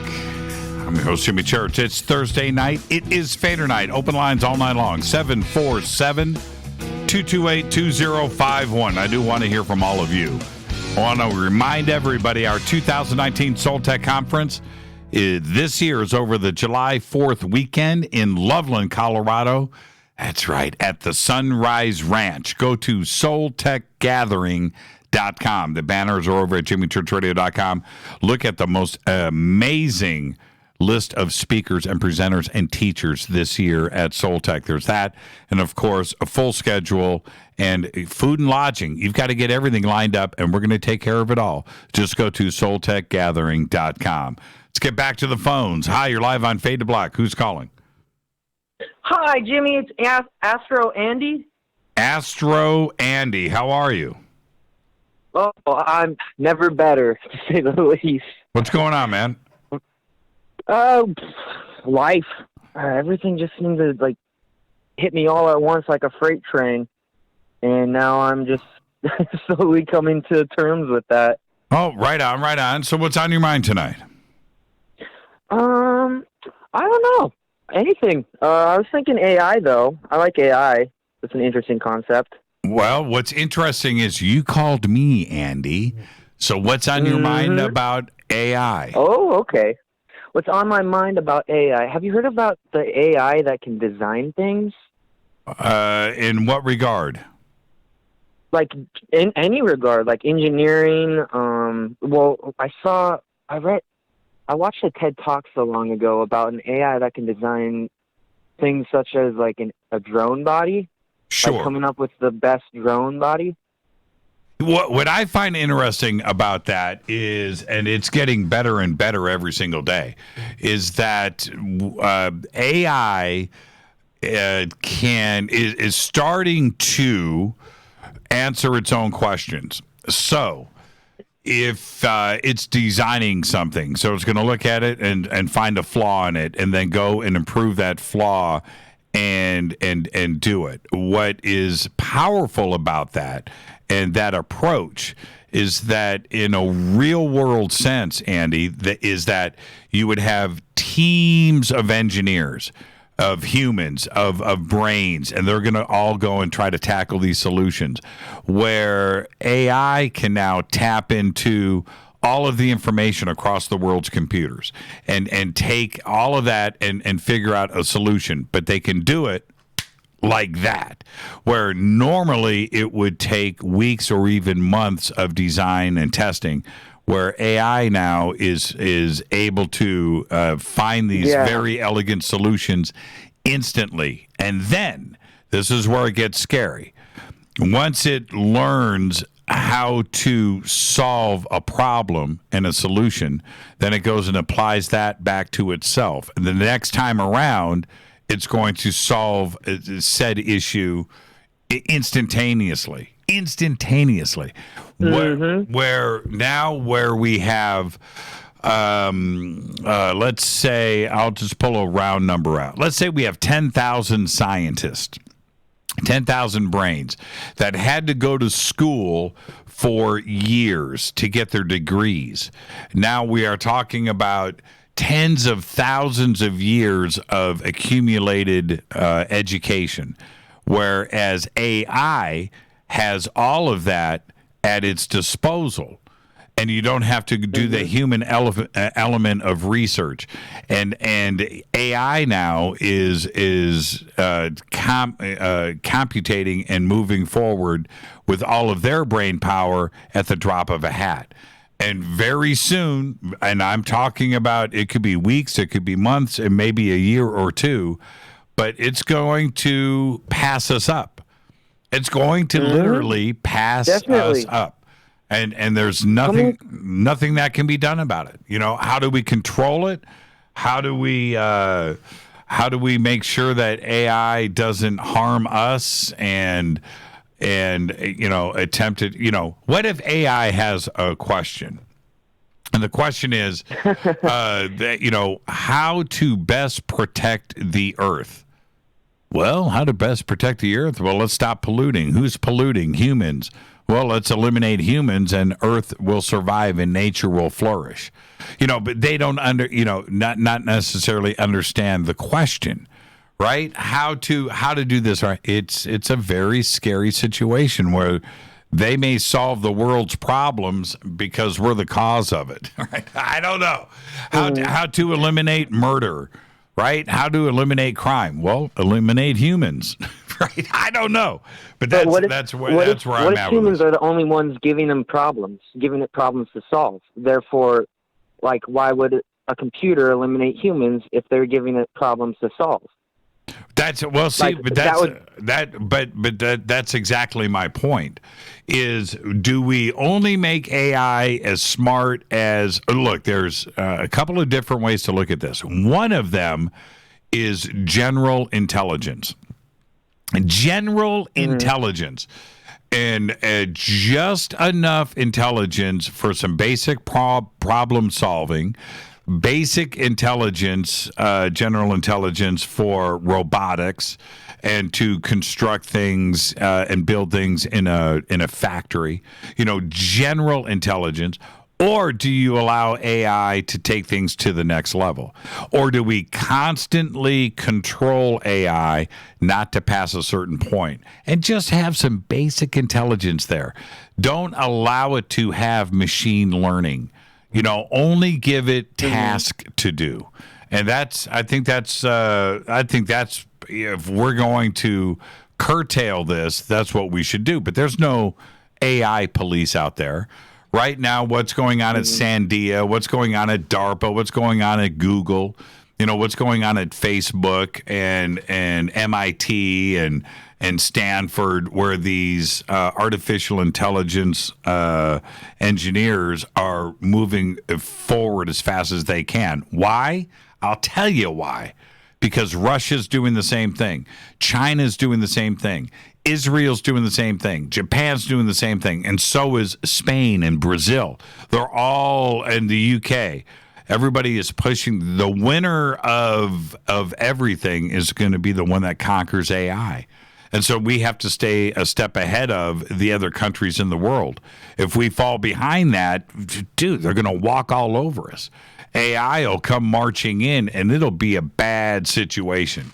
A bad one. Andy, thank you for the phone call, my friend. Keep looking to the skies and keep asking questions. Thank you very much for your time, Jimmy. Look forward to talking to you sometime in the future. Thank you, Andy. Be safe and be well. I will. You too. Thank you so much. That's a great phone call right there. I'm telling you, AI, the winner of the AI wars is going to end up controlling everything. And it's no joke. And so we have to constantly ask these questions, and what's going on at MIT and Stanford and robotics and intelligence and AI. And it's got to move forward at a very fast clip. And we don't know what's going on in the back rooms. We don't. We're not exposed to that. We're not exposed to what Google is doing or Facebook or any other big software giants out there that are just absolutely pushing this forward. Let's go back to the phones. Hi, you're live on Fade to Black. Who's calling? This is Jim from British Columbia.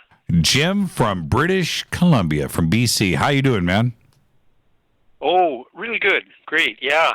I hope my mode of speech, my accent is understandable to you. Now, okay, you know what I want to talk about is the Skinwalker Ranch? Sure. Would that be all right? Yeah, absolutely. What's on your mind? Okay. Well, I call that a spooky place, and I live in a mountainous area with forests and ocean and everything, and I go camping up in the mountains, and I found a place up there that's like the Skinwalker Ranch, okay?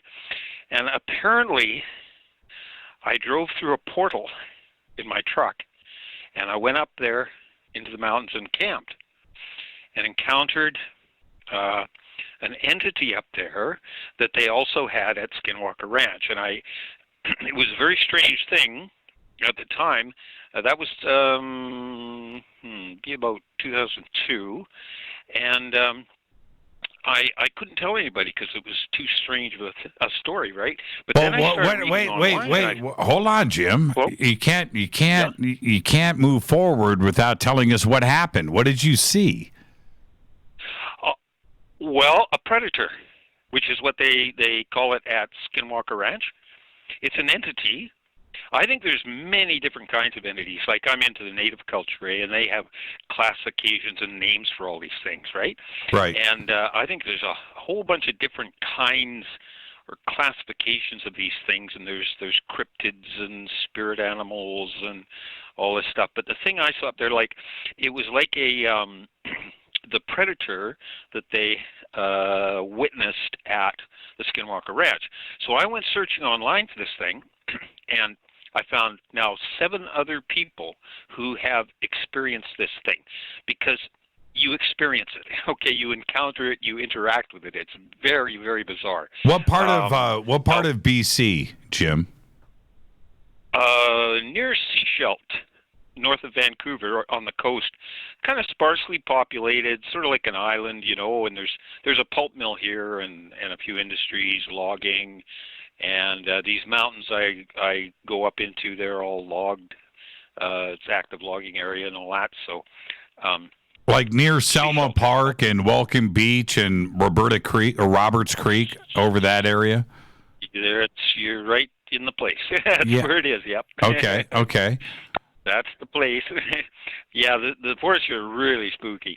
And I have lots and lots of friends who've seen Sasquatch, and they've seen cryptids in the ocean and UFOs rising up out of the ocean and flying away, and we got all kinds of sightings and stuff going on here. And now, okay, do you want to hear my experience with this predator thing? Yeah, what happened? Well, I drove up there, and it's about 4 miles up the hill from Port Mellon, British Columbia, which is a pulp mill there. It's about 4 or 5 miles up there, and I drove up this strange road that I've driven up before. I want to talk about the road later, but I drove up the road through the portal, and then I was up there camping, and at that time I wasn't aware of Skinwalker Ranch or portals or anything like that. I just went up there to camp, and it's an unusual place because there's no tracks, like no car tracks or dirt bike tracks or anything up there. So it's like I'm the only person who's ever been there, sort of a thing. There's a road, but nobody's been on the road for 5 years, right? Because I do animal tracking and all that. So I'm up there. I go up there and I camped, parked my truck, and in the morning, one morning I went up for a walk up a very steep scree field, it's called, a bunch of rocks. I climbed up there, and then I went into this old growth forest, wandered around up there, and I was in a real mood, like really spaced out foresty mood.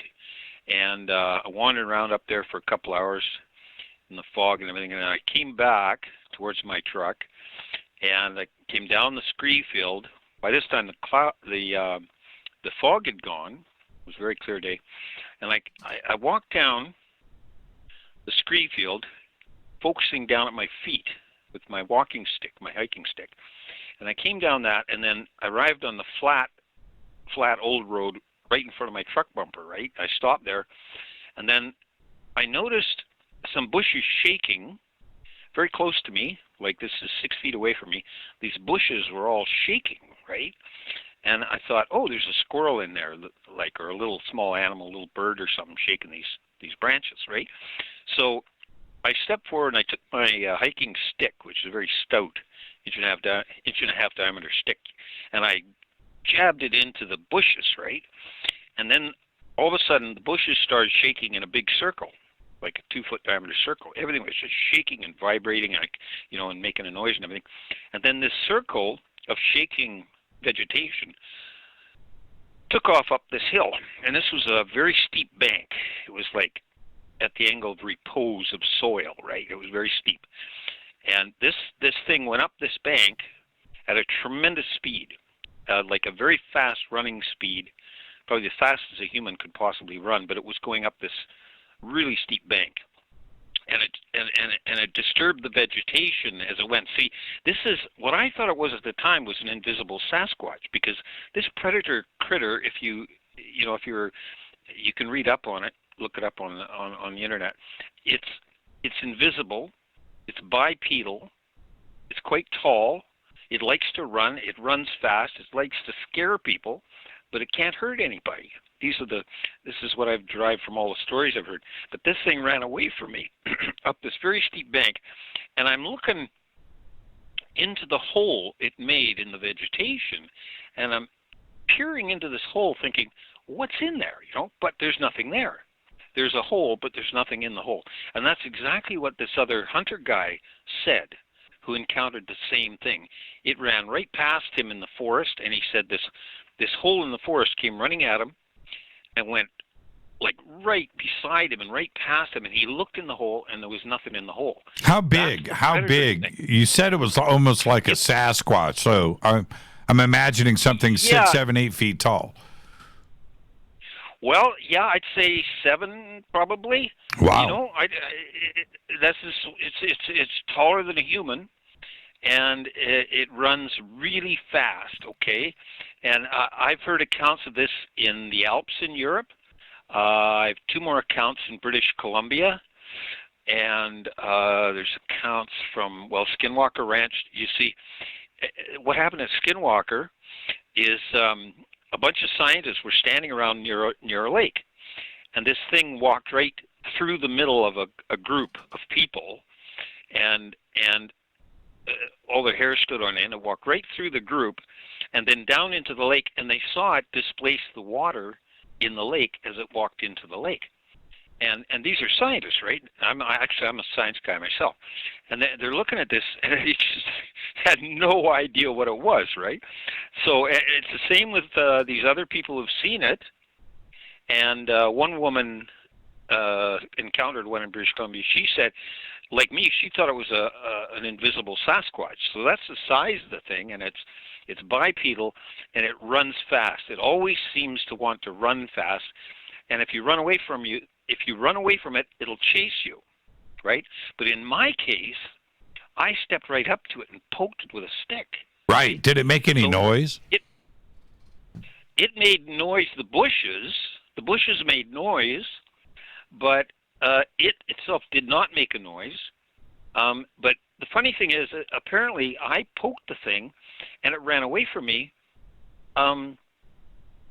So at this very high speed that it always seems to want to run. And in all the accounts, well, maybe except the Skinwalker, this thing wants to run fast. You know, it's just what it likes to do.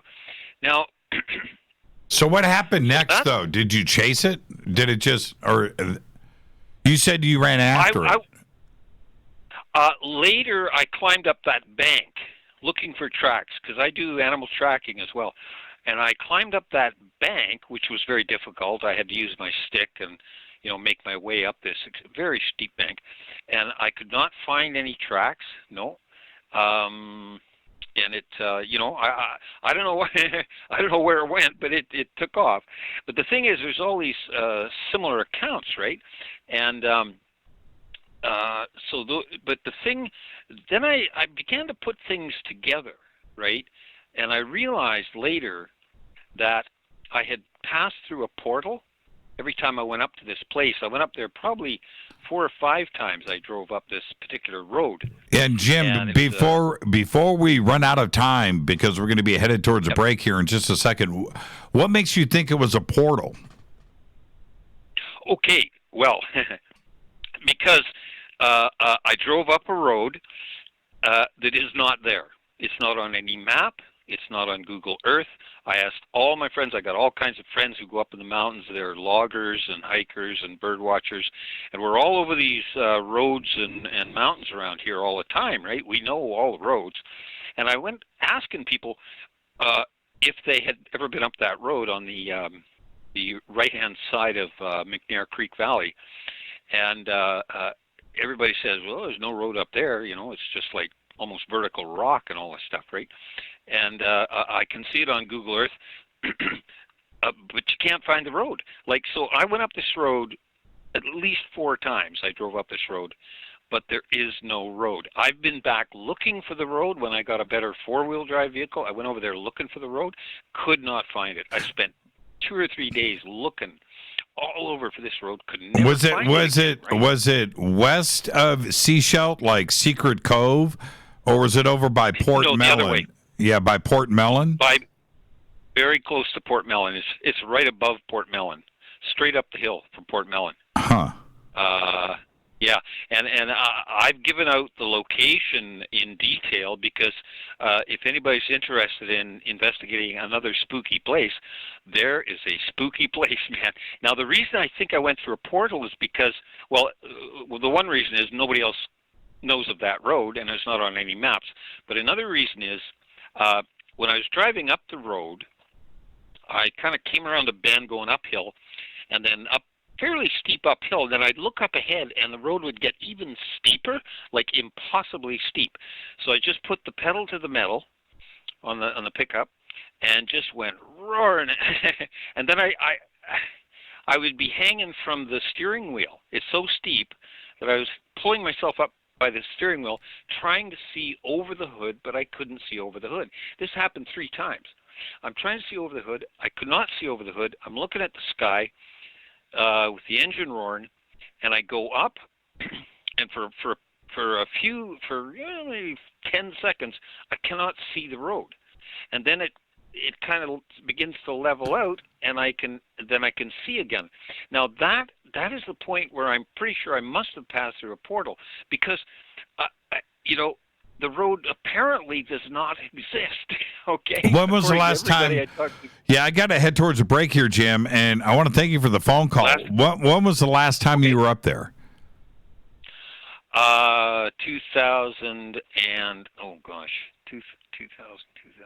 2007. And where do you live now? Near Seashelt, Seashelt. Man, Port Mellon's right next door to you.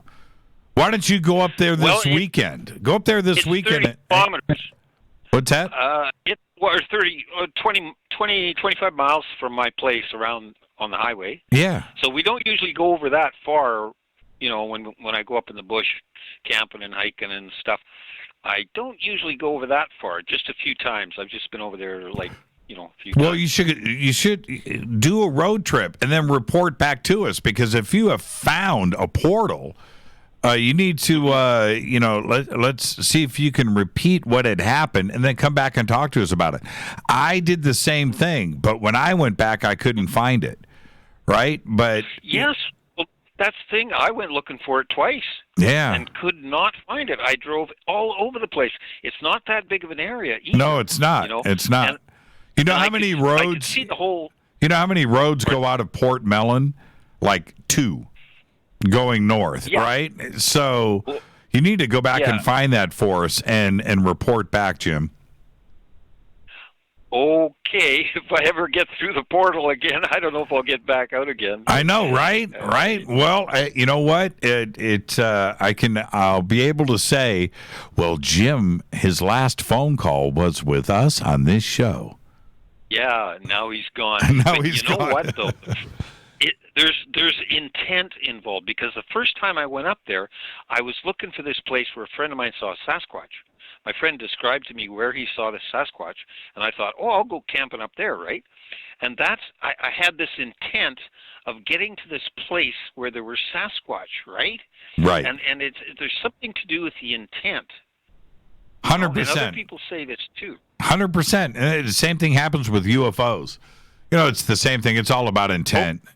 So yeah, Jim, thank you for the phone. That is absolutely great. And Seashelt, that whole area, Port Mellon, just north of British Columbia, it's remote. You have everything that's going on along the coastline, but once you jump off of that, you're by yourself. It's an incredible story. Yeah. Thank you for sharing that with us. Thank you. Have a great night, Jim. Bye-bye. Behave. Nothing like a call coming in from the Great White North. It's a pretty remote area up there. I've spent some time up there. This is Fade to Black. I am your host, Jimmy Church.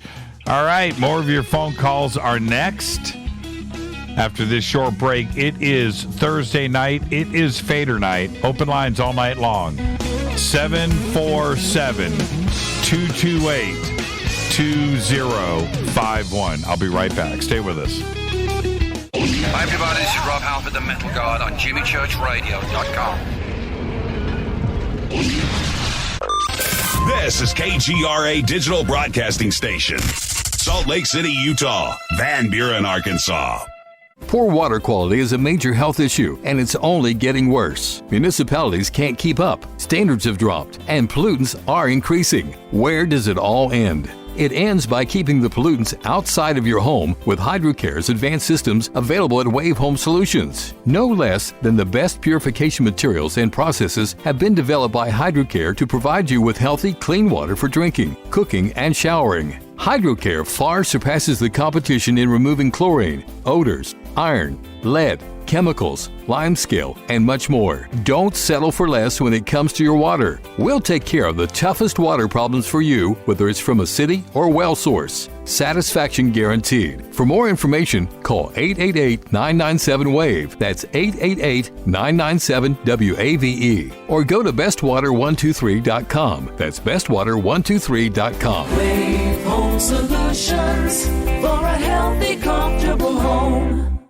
Your contact for current news and trending topics. KGRAradio.com. Does your basement or crawl space have a damp, musty smell? Well, watch out. That's a sign of too much moisture and not enough ventilation. And that can mean increased mold growth and the buildup of harmful toxins and gases. Don't bother with a dehumidifier. It just circulates the same unhealthy air. Now there's a better way to remove these dangers and odors. It's with the computerized Wave Moisture Control Unit that reduces moisture and expels pollutants. We replaced our old dehumidifier with the Wave unit, and in only 3 weeks, our basement is dry and the musty smell is gone. Wave units require no maintenance, no buckets of water or filters, and costs only pennies a day to run. Breathe better, live healthier with an affordable, no-maintenance Wave unit. Call 888-717-WAVE, 888-717-WAVE, or visit dryhealthyhome.com, dryhealthyhome.com. Ride the wave. Wave Home Solutions for a healthy, comfortable home. This is Jimmy Church of Fade to Black, and I only drink Fade to Black blend coffee from River Moon. Just click on the River Moon coffee banner at jimmychurchradio.com. Promo code F2B Blend. So are you tired of being tired? Well, then it's time to get the tea. Hey, it's Lisa here to tell you about this all-natural, all-organic tea I've been drinking that has had great results for over 20 years. It's called Life Change Tea, and it's specially formulated to help detoxify and cleanse your kidneys, liver, colon, and blood all at once. The colon is one of the most ignored organs in the human body. The faster that waste is eliminated from the body, the less time that waste sits in our intestines, spreading toxins to our bloodstream. This tea helps cleanse chemicals caused by outside intruders from our entire digestive system. And get this, weight loss can be a side effect. And with continued use of the tea, you can experience clearer, healthier, younger looking skin, increased energy, and a happier outlook on life. So if you're tired of being tired, get the Life Change Tea at getthetea.com. That's getthetea.com. And like me, you'll be glad you did. Did you know that when you're on the road with limited data or Wi-Fi available, you can still listen to every minute of Fade to Black by just calling 605-562-4482. No smartphone, app, or internet needed. It saves your data plan and no extra cost if you have unlimited minutes.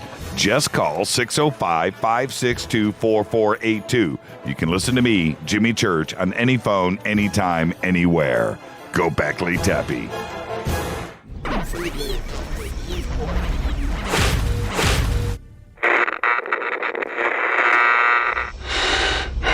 You want to know a secret?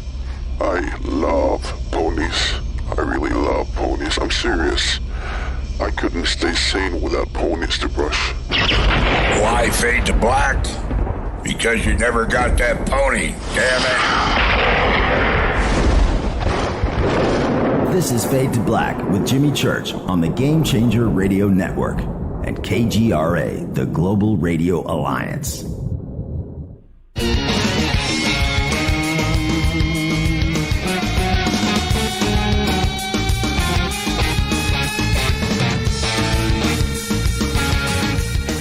All right, welcome back. Fade to Black, Thursday night, Fadernight. Open lines all night long. 747-228-2051. 747-228-2051. Great calls tonight. Man, oh man, I love Thursday nights on Fade to Black. It is the best. And look, I'm going to put my money where my mouth is. Snowing in Flagstaff tonight. Eric, I guess you're in Flagstaff. There you go. You just posted a picture, a video of snowfall in Flagstaff, Arizona. Let's go straight back to the phones. Hi, you're live on Fade to Black. Who's calling? You're live. Ed in Del Rio, Texas. Who is this? Ed in Del Rio, Texas. Hi, Ed. How are you, man?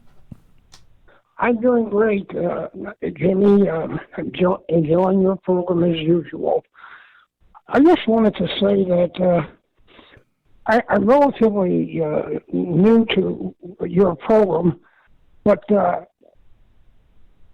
I'm 76 years old, and I initially got an interest in UFOs and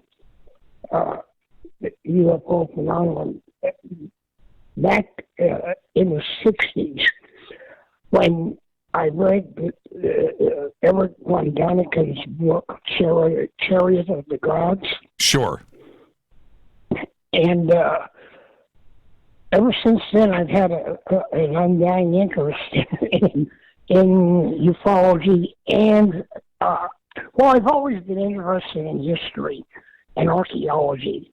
I was a close follower of archaeological finds and historical events when I was a kid. And Von Daniken's book just sparked my interest even more. And then, of course,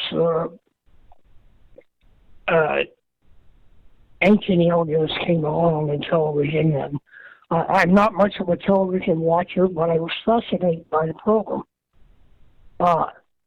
I've sort of lost I haven't really lost my interest in Ancient Aliens, but they've sort of gotten away from it.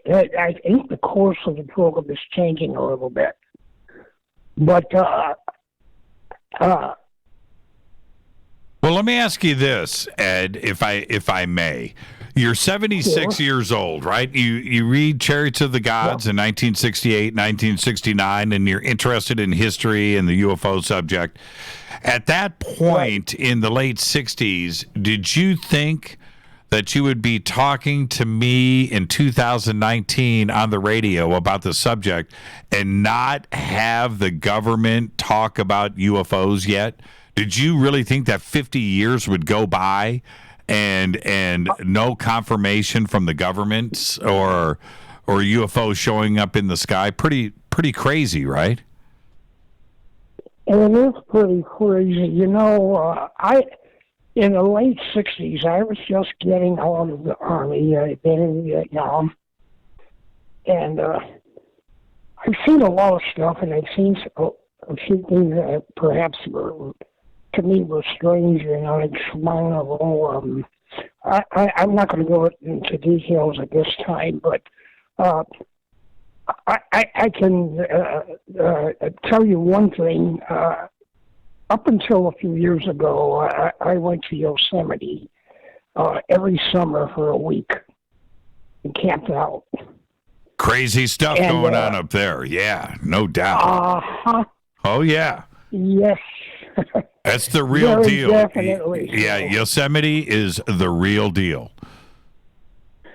Well,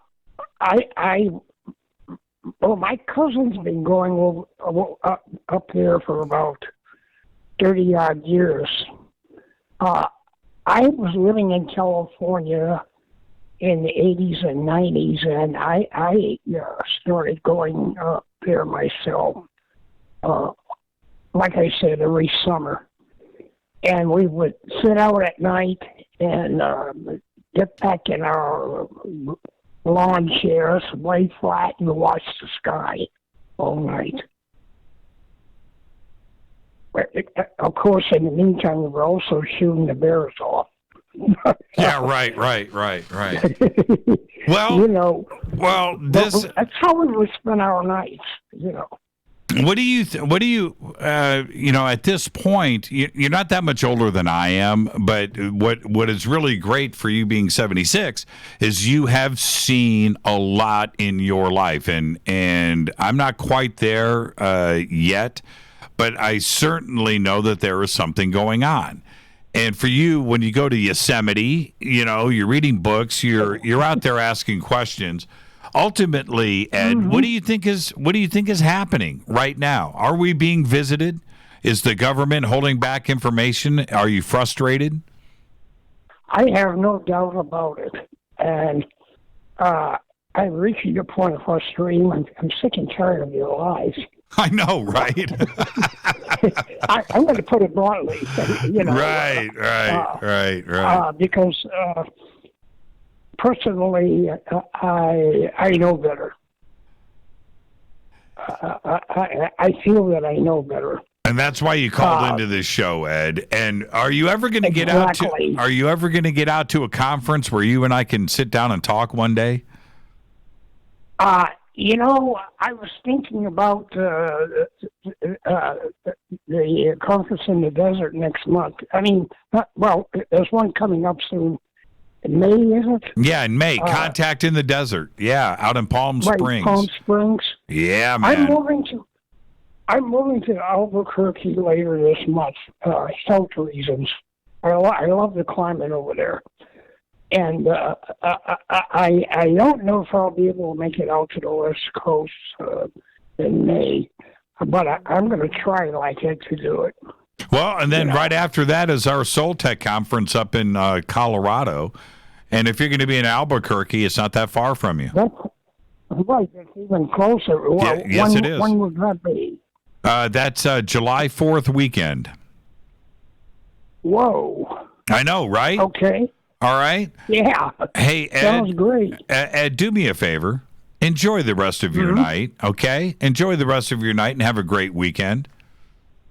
And you also, I'm enjoying the program, and I will get some sleep immediately after you go off the air, although I fall asleep usually listening to Coast to Coast AM. Yeah, that's a good way to do it. That's a good way to do it. Thank you so much, Ed.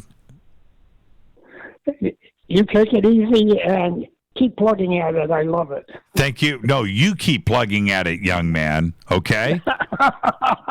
I certainly will. Thank you. I'll talk to you soon. Thank you so much. That's Ed from Texas right there.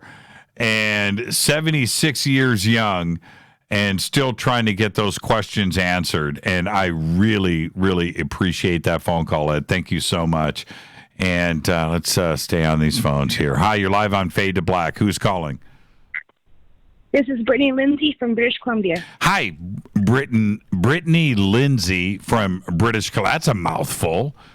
Hey, what did you think about that phone call from Seashell? It's kind of why I called. It's pretty interesting. There are a lot of strange things happening in BC here.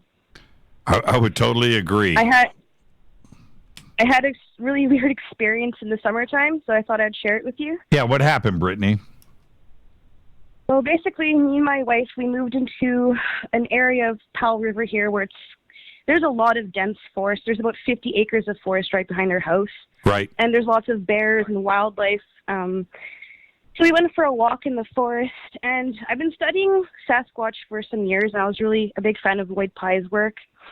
And I always believed in Sasquatch, but I never thought I'd actually have an encounter with one, especially right behind my house. But it happened, and it kind of blew my mind and scared the living shit. Yeah, okay. It was terrifying. Hey, Brittany, what part of BC? Powell River. Which river? Oh, Powell River. So yes. Up north of Seashell. So you're getting up there a little bit. Yes. Got you. Yeah, it's quite isolated up here. Yes, it is. Powell River, little tiny town too as well. Okay, so what happened? Well, we were walking in the forest, and I basically saw something that a lot of Sasquatch researchers find, and it's like a marker that the Sasquatch apparently create.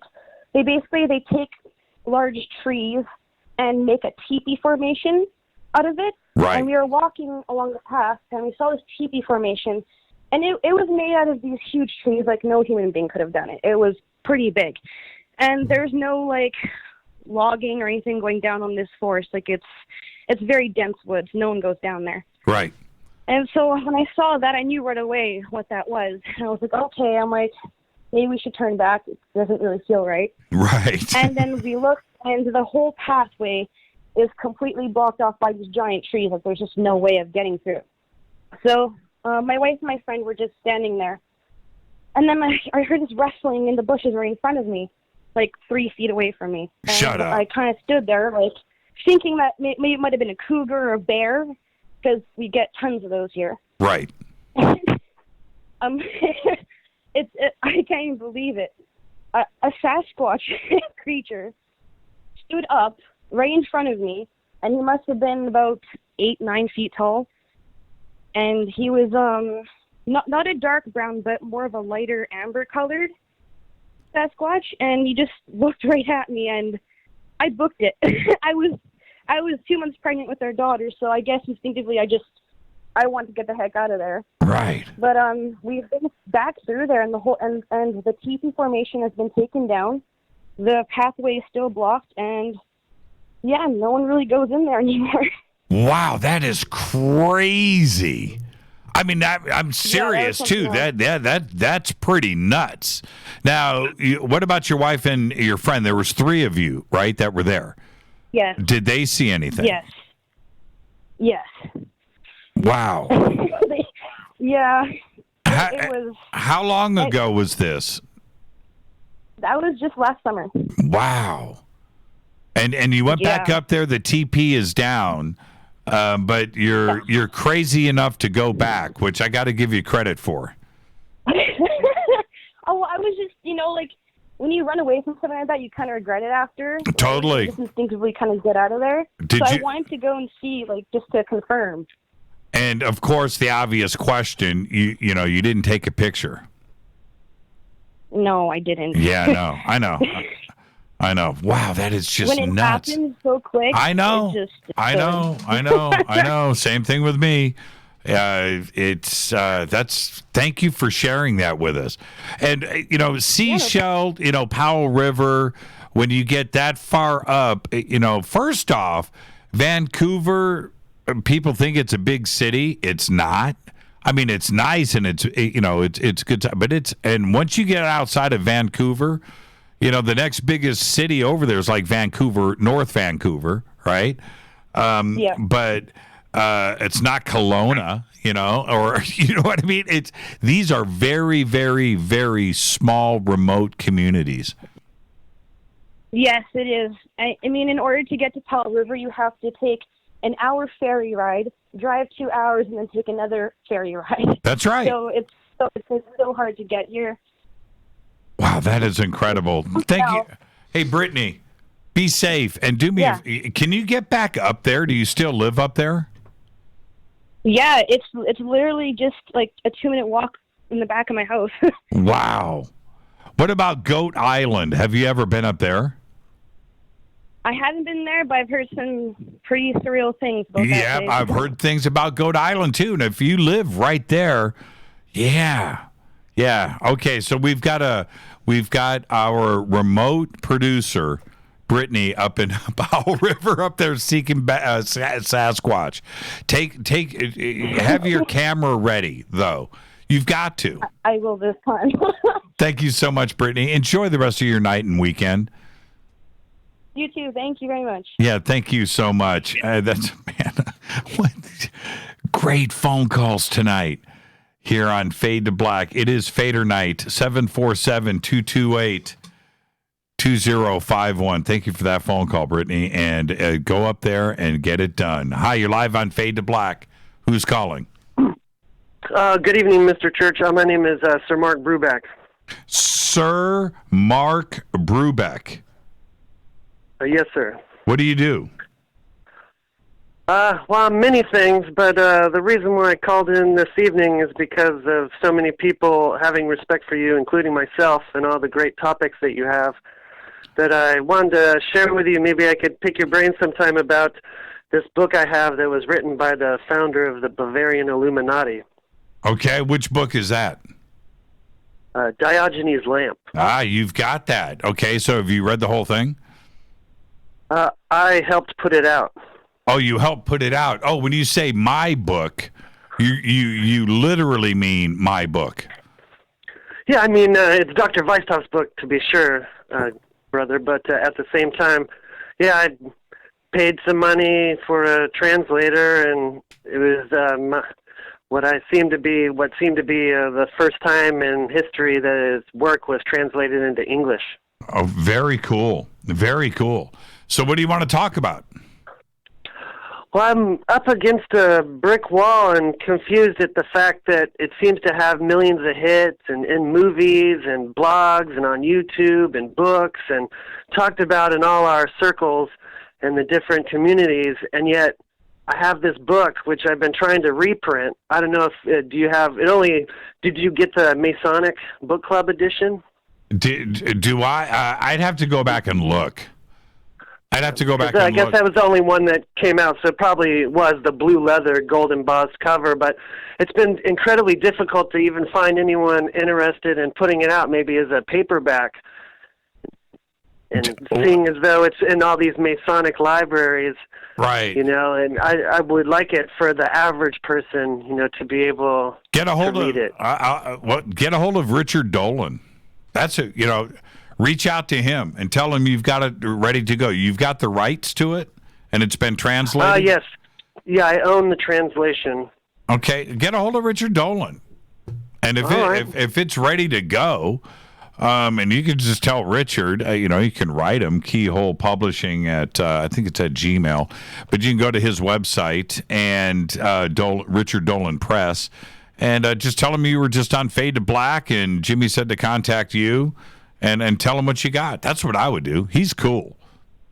Awesome. Well, he is, and thank you very much, sir. I appreciate that. You have a good night, Mark. Behave and be well. You too. Will do. Many blessings. Thank you. And, I'd read that. I would absolutely read that. Let me line up a couple of things here, and because I'm manning the phones myself tonight. And there you go. Man, it's so funny. I watch these phone calls cycle through. Now, if you hear yourself go on hold and it goes silent, it's because you're being put on hold. Okay, that's all it is. Look at this, just flooding in. Okay, I'm putting you on hold. Don't go anywhere. All right, let's jump over to here. Okay, all right. Hi, you're live on Fade to Black. Who's calling? Hi, Jimmy. This is Karen from Seattle. Hi, Karen. Troublemaker. Hello. And I knew it. It's Fadernight.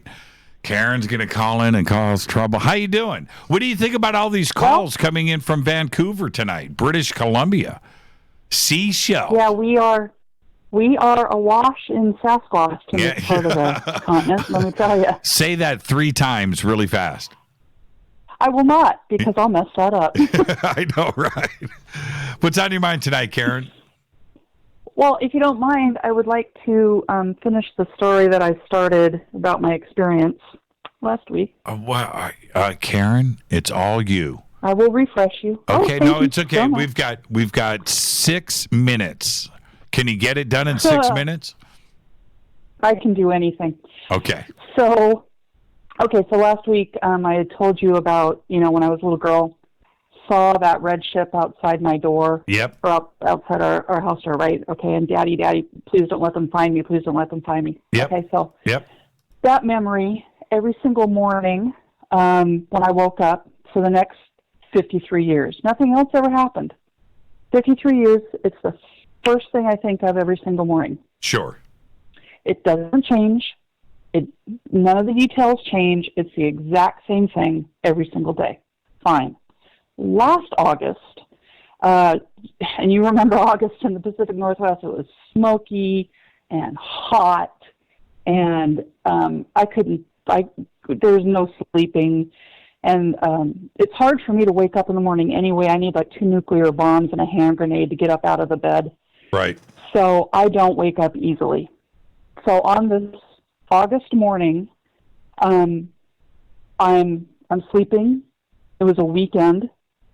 And I shoot up out of the bed like I had been shocked by 100,000 volts of electricity. I jump out of the bed. I scream, holy bleepity bleep, what was that? And all of a sudden this movie starts to unwind in my head about why I didn't want to be found by the red ships. And I was in the point of view of not me, but of another being who lives on a world that is very affluent, lots of prestige, everybody's wealthy and comfortable, no war, and supposedly no crime. And this is a youngish being. I would say, like, in a equivalent to us would be like early 20s, surrounded by about 5 acquaintances or friends, walking through this big marketplace. And there was this feeling of extreme contempt and boredom, and the closest equivalent I can come to is bored, dangerous youth. We've got enough of that in our society today. I think you know what I'm talking about. And the next thing that I saw as this movie is just at breakneck speed going through my head, this small group of individuals goes behind this shop. There is an older, like a senior citizen female of their kind, coming behind their shop, turned to them, greeted them, and the being through which I was seeing this unfold grabbed this elderly lady, I guess, by the throat and killed her. What? And immediately there were security forces all around, and they were quickly taken into custody and spirited off. And there was a whole lot of information coming really, really fast about how the culture had dealt so harshly with crime that there wasn't any crime anymore, and what crime there was quickly judged and the criminals done away with. So this being goes through a trial in front of a tribunal. The judge is the father of this being. This being thinks, that's my father, I'm going to get away with this, and doesn't get away with this. And there was such a feeling of overwhelming panic that came through this dream. Their method of punishment is to undergo a process by which the consciousness and the emotions and the spirit, basically the soul of the person, is removed, is separated from the body. The body dies, and the consciousness is placed in containment. You need to write a book, Karen. You need to write a book. You need to. I've only got 20 seconds, so really quick, sum this up for me, and the audience. The whole thing is that ship was the security force that brought this entity to this planet. She got away and did not go into the person that she was supposed to go to, because the person she was supposed to go into was going to die in a couple of days. Right. Wow. Instead, she got away. She managed to get away because there was a malfunction on that shuttle, and she found the closest, weakest thing she could find, which was a little kid with a cold in bed, which was me, and she came into me. But she didn't have enough energy to influence or do anything through my life. But when she unspooled all this stuff down into my brain, it was the last thing she ever did. Wow. And she said, I am telling you this before I go. What happened? And I thought you were going to say, and you're going to call in to Fade to Black and tell this story. Nope. That didn't happen? Nope. Hey, Karen? Nope. Karen, you are amazing. Yeah. You are amazing. Oh, thank you. Now, enjoy the rest of your night and weekend. I will. You do that as well. Thank you, Karen. Thank you so much. All right. And yeah, thank you, Karen. It's going down up there in the Pacific Northwest. No doubt about it. This is Fade to Black. I am your host, Jimmy Church. Thursday night, Fadernight. We got one last segment left of your phone calls. If you're on hold, stay right there. I'll be right back.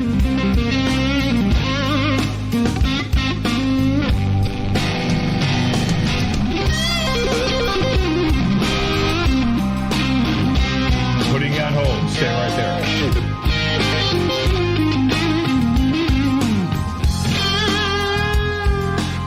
Hey, what up, y'all? It's your girl Vivica Fox here, and you are listening to my boy, Jimmy Church, on JimmyChurchRadio.com. Despite popular opinion, reading a book will not make you smarter. But listening to Jimmy Church will. Hurricanes, earthquakes, wildfires. This year we've experienced more than our fair share. This is Jimmy Church of Fade to Black, and last month I decided to make sure my family does not have to worry about food should we get caught in a real emergency situation. Introducing Numana, a healthy, storable product that tastes so good that you'll want to eat it every day instead of just during those times of duress. All Numana products have a 25-year shelf life, are MSG and GMO-free, no preservatives, and are made in America. With the Numana pack in your home, you'll be able to sleep at night knowing that you've protected your family. Not only have I tasted and tested, I own it.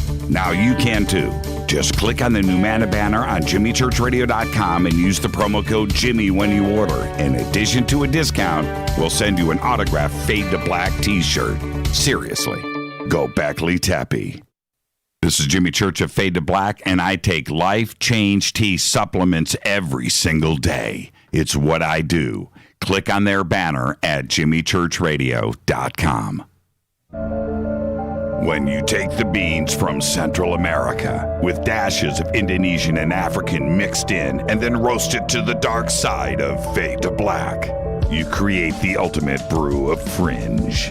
Introducing the Fade to Black blend from Rivermoon Coffee. Yes, Rivermoon's darkest customized roast was created for the love of Fade to Black. The alchemy of masterful roasting and smoking the beans is in every sip of this full-bodied, dark Java. I need my coffee dark, deep, with distinct bittersweet chocolate highlights, just like the bunker. Leaning further into the darkness of the roast is Fade to Black blend from Rivermoon Coffee. Just click on the banner at JimmyChurchRadio.com and use the promo code F2BBLEND for 15% off of your order today. Go Beckley Teppy. Hi folks, CBD is the home run hitter for health right now. Why, you ask? Because of what it does for the body. Unfortunately, I can't tell you all about the benefit. You know, there's reasons. Do your due diligence and log on to AncientLifeOil.com. That's AncientLifeOil.com. Ancient Life Oil uses organic ingredients and is blended in coconut oil for some of the best benefits. Legal in 50 states and non-psychoactive. Log on to AncientLifeOil.com. That's AncientLifeOil.com. This is Jimmy Church of Fade to Black, and my family is safe because of Numana Emergency Food Storage. Just go to the Numana banner at JimmyChurchRadio.com. Promo code Jimmy10. Are you intrigued by Paranormal Talk Radio? You'll love the new Paranormal Radio app from TalkStream Live. You'll find a great selection of talk shows covering UFOs, ghosts, strange phenomena, and much more. Download the Paranormal Radio app now and start listening to the very best in paranormal talk entertainment, including the network you're listening to right now, the Paranormal Radio app, free in Google Play and the iOS App Store. Erica, Brittany, Gabby, and you're listening to JimmyChurchRadio.com. It's not a lifestyle we chose. We were born this way. KGRARadio.com.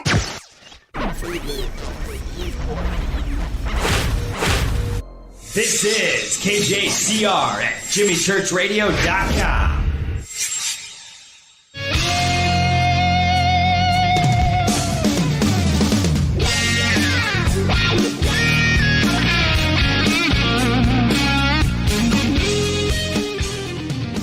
Welcome back. Fade to Black. One segment left on this cold and rainy night here in Burbank.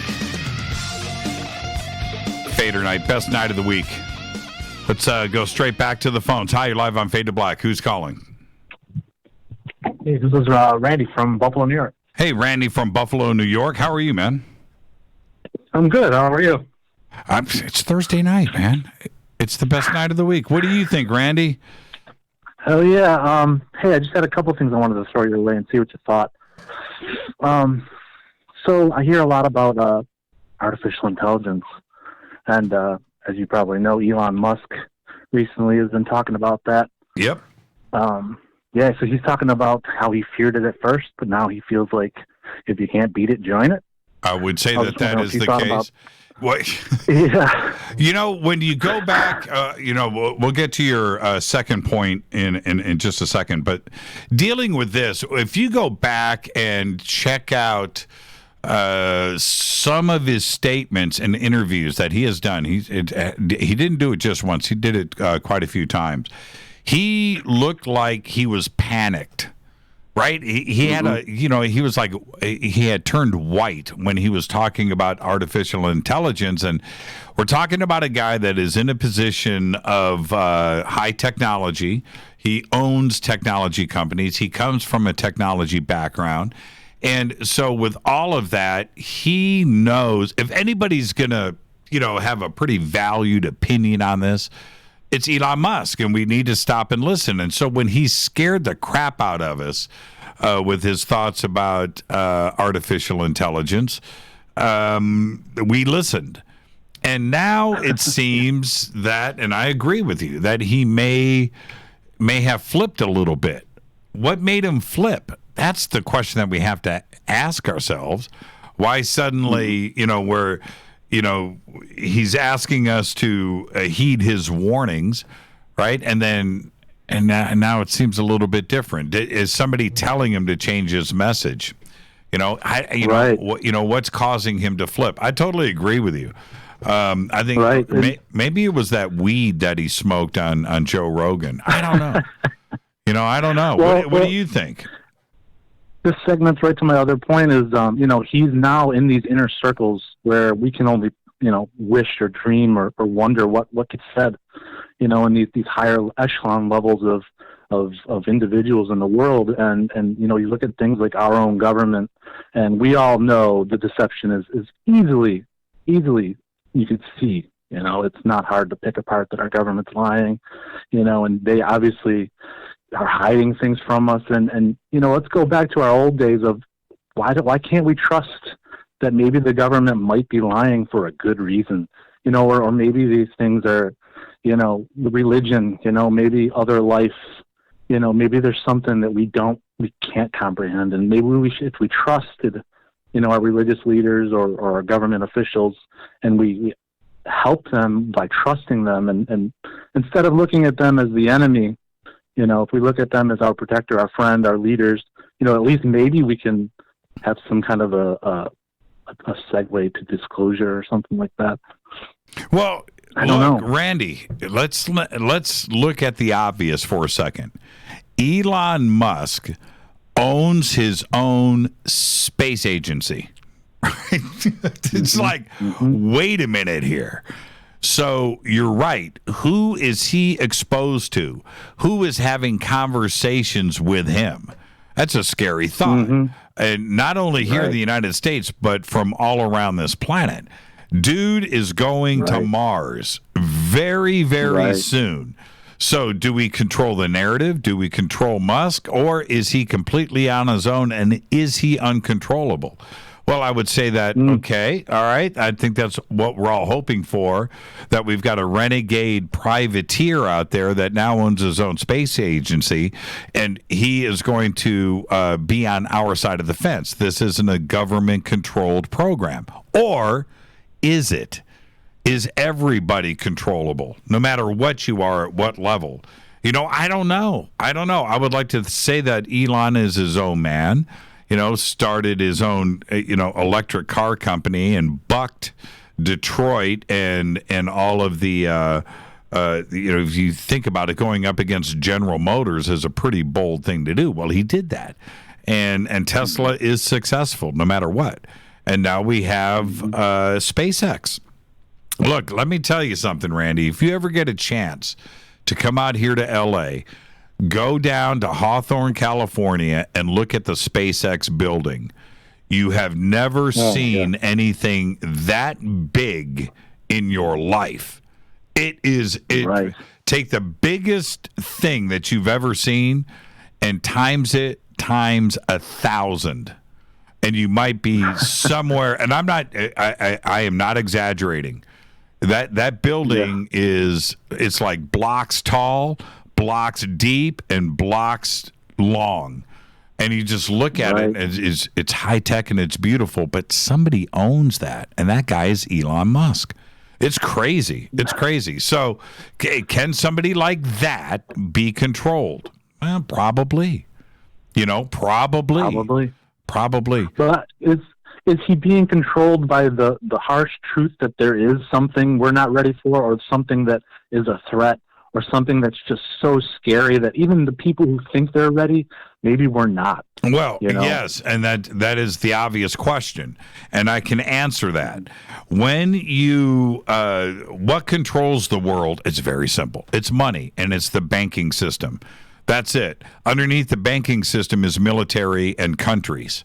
But what controls the countries and the state actors and the military and the wars and power and the economy? Money, right? So if you're if you're gonna jump into the big money game like Elon Musk, Elon still borrows his money. Who when you're Elon Musk, right? You're Bill Gates. I'm not talking about Donald Trump. Donald Trump is just, he's pocket change, right? When you get into the real power money, right? And you're going to borrow from somebody, that's somebody that's got more juice than you. Think about that for a second. And that's who's controlling the narrative. That's who has the real answers. And it's a scary thought. And that's it. That's the bottom line, Randy. That's it. Yeah. How can we beat that? You as a can't. Community, as a UFO community, you got to just join it. You can't. We don't have time in our lifetime to go against these guys to try to fight for disclosure. No, we gotta embrace the power system that's there. I think New World Order. Maybe that would be good. I don't know. Look, no matter what, and there are people out there that are listening right now that I could potentially piss off by saying something like this, but I'll be honest with you. No matter what, you still got to ride the back of the big bear. No matter what, you got to play by somebody else's rules. You can be a rebel all your life, but you're still playing by the rules. You got to play inside of the fence. And that's really the truth. I have to do it on this show. Look what happened to Alex Jones. He went out there and tried to play outside of the fence a little bit, and he got slapped around. And that's really the truth. There's nothing he can do about it. And it's the same thing with somebody like Elon Musk or a small pawn in the chessboard like Donald Trump. I went years ago when I was a kid, I read The Art of the Deal.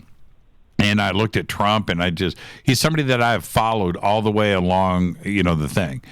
And the whole concept that he laid out there, that I'm a rebel, I do my own thing, I play by my own rules. Nobody plays by their own rules. Nobody. I don't care who you are. Look at Julian Assange, right? WikiLeaks, power broker, controlling the narrative. He's holed up in a bedroom in an embassy because he got beat. He can't do anything, and it's really the truth. No matter what you have, there's somebody above you. And that's the truth. That's right. Randy, enjoy the rest of your night. Hey, and I'm not trying to be dark guy here. There's a way to play the game. You just got to play it inside of the fence here a little bit so you don't get shut down. Right? You just play by the rules a little bit, and that's what Elon has to do and anybody else. I have said 1,000,000 times, and it doesn't matter who it is. It doesn't matter. You run for president of the United States, right? the most powerful person in the world, and you get elected, and you go through the inauguration, and you go into the Oval Office, and you sit down at the desk, and you're arranging your desk, your pen holder, right? Your little mouse, and here's the phone, and you're arranging everything, and all of a sudden the phone rings. Ding, ding, ding, ding, ding. You pick it up. Yo, what's up? This is the president. Yeah, and this is your boss. Right? Yeah. And I'm serious.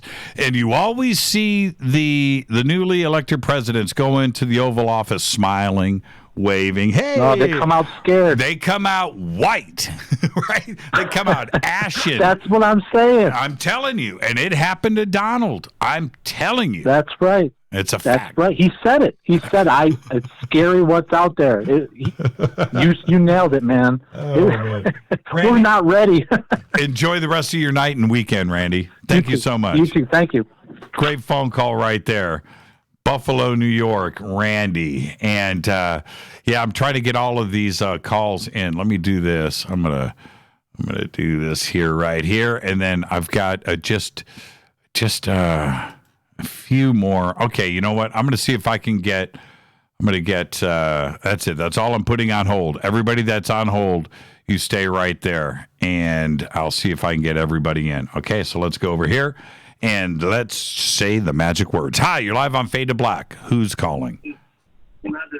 You're live. Hey, Jimmy. Hello? Yes. This is Woody. Woody, turn me down in the background. Yeah, I got you. I wasn't ready. I'm sorry. That's okay, Woody. What's on your mind? Yeah, listen. This is my first time calling you, man. I love you, dude. Thank you, Woody. You know what I'm saying? But I just wanted to say that I was stationed in New Mexico, and I guess I want to start by saying that I was stationed in New Mexico in around 85, 88 era. And I used to, because I know you're a UFO dude, and I used to work this old radar system, and it had old wheels like on a Navy ship, small old wheels like you turn them. But anyway, I would lock on. My mission, my job was to lock on to. I was a weatherman, and I would lock on to missiles taking off in the white sands, and for weather purposes, I would track planes, and once I spotted them on the radar, I would lock onto it. Occasionally, I would lock onto something, and the wheels would spin so fast, and I never knew what that was. I couldn't understand it then, but I'm kind of understanding it now. And the other thing that I wanted to speak on was the portals. If you follow David Paulides, yes, his latest book talks about portals and how portals move, and how the electromagnetism causes these portals to exist. The Bermuda Triangle, the disappearances in the national parks, they all tie in together. Sure they do. Yeah, I mean, I don't know that as a fact, but one thing that permeates through all of this in our community, whether it's time travel or ghosts or the paranormal or UFOs or Bigfoot or the Bermuda Triangle, all of this is connected. You start to find that out as you travel down this road. It's all connected. Why it's connected, I don't know. I can connect the library down the street from the high school here in Burbank. I can tie that to the Great Pyramid and to Mars if I wanted to. Right? It doesn't. I could tie McDonald's into it. Everything is connected, and it's a very, very scary thought. Woody, once we figure out just figure out one thing, whether it's ghost or Bigfoot or UFOs, we figure that one thing out, and then everything else is just going to come right behind it.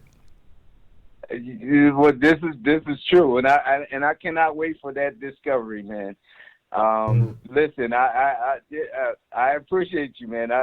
Like I say, I listen to you every night, and I love you, dude. Thank you so much, Woody. Be safe and be well, my friend. First time caller. Thank you so much.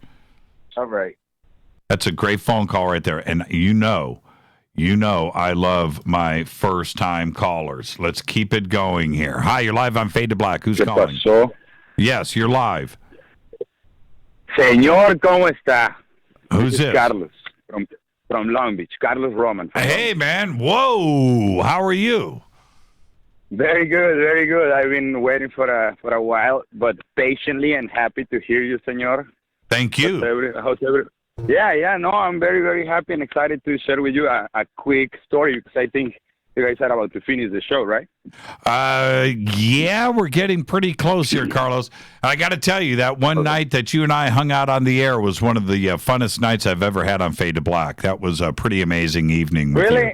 Absolutely. Really? Well, you know it was. And it was man. Okay. That makes me very happy to hear. Well, seriously, it's for me really, really one of the coolest things to be able to share things that I saved for a long time, as you may understand. Yeah, sure. You know? Sure. And now you feel free because you're in another country, number one. And number two, there is a station like yours full of crazy people like me. Right. And, it's awesome to be able to not feel so crazy about it, right? Absolutely, Carlos. Okay, what are you going to share with us tonight? All right, well, I got you actually a pretty good one. You may remember already that I closed my previous story about when I finished working for the campaign of the Mexican ex-president. Yep. Right? Yep. You were working with Vicente Fox. You were on the secret detail. Yes. Oh my God! I'm so excited that you remember because this will help me explain a bunch of things in this quick little story that I have for you. Okay, go ahead. This one is not too much. This one is not too much about UFOs. This one is not things like that, but it's about interdimensional beings. And little by little, if I have the chance, I will share with you so many things. There is some sort of Mexican my labs that I can tell you about. Oh man, I have so much to share. But anyway, let me tell you about this little story. So when this campaign happened and Vicente won, I had the opportunity then to graduate and leave to New York. That was my biggest illusion and my goal finally after accepting the Mexican military to pay for my scholarship. During that transition, I got requested to do something also odd and special, but I was very honored and I did. All the campaign, all the people that participated in the campaign with Vicente, whether it was a military guy, whether it was a politician, or whatever you want, became a secondary project, a secondary group that we call friendly, super cool, Amigos de Fox. Okay, Carlos, you got to get out of the wind. Oh, I'm so sorry. You know what? I'm walking against it.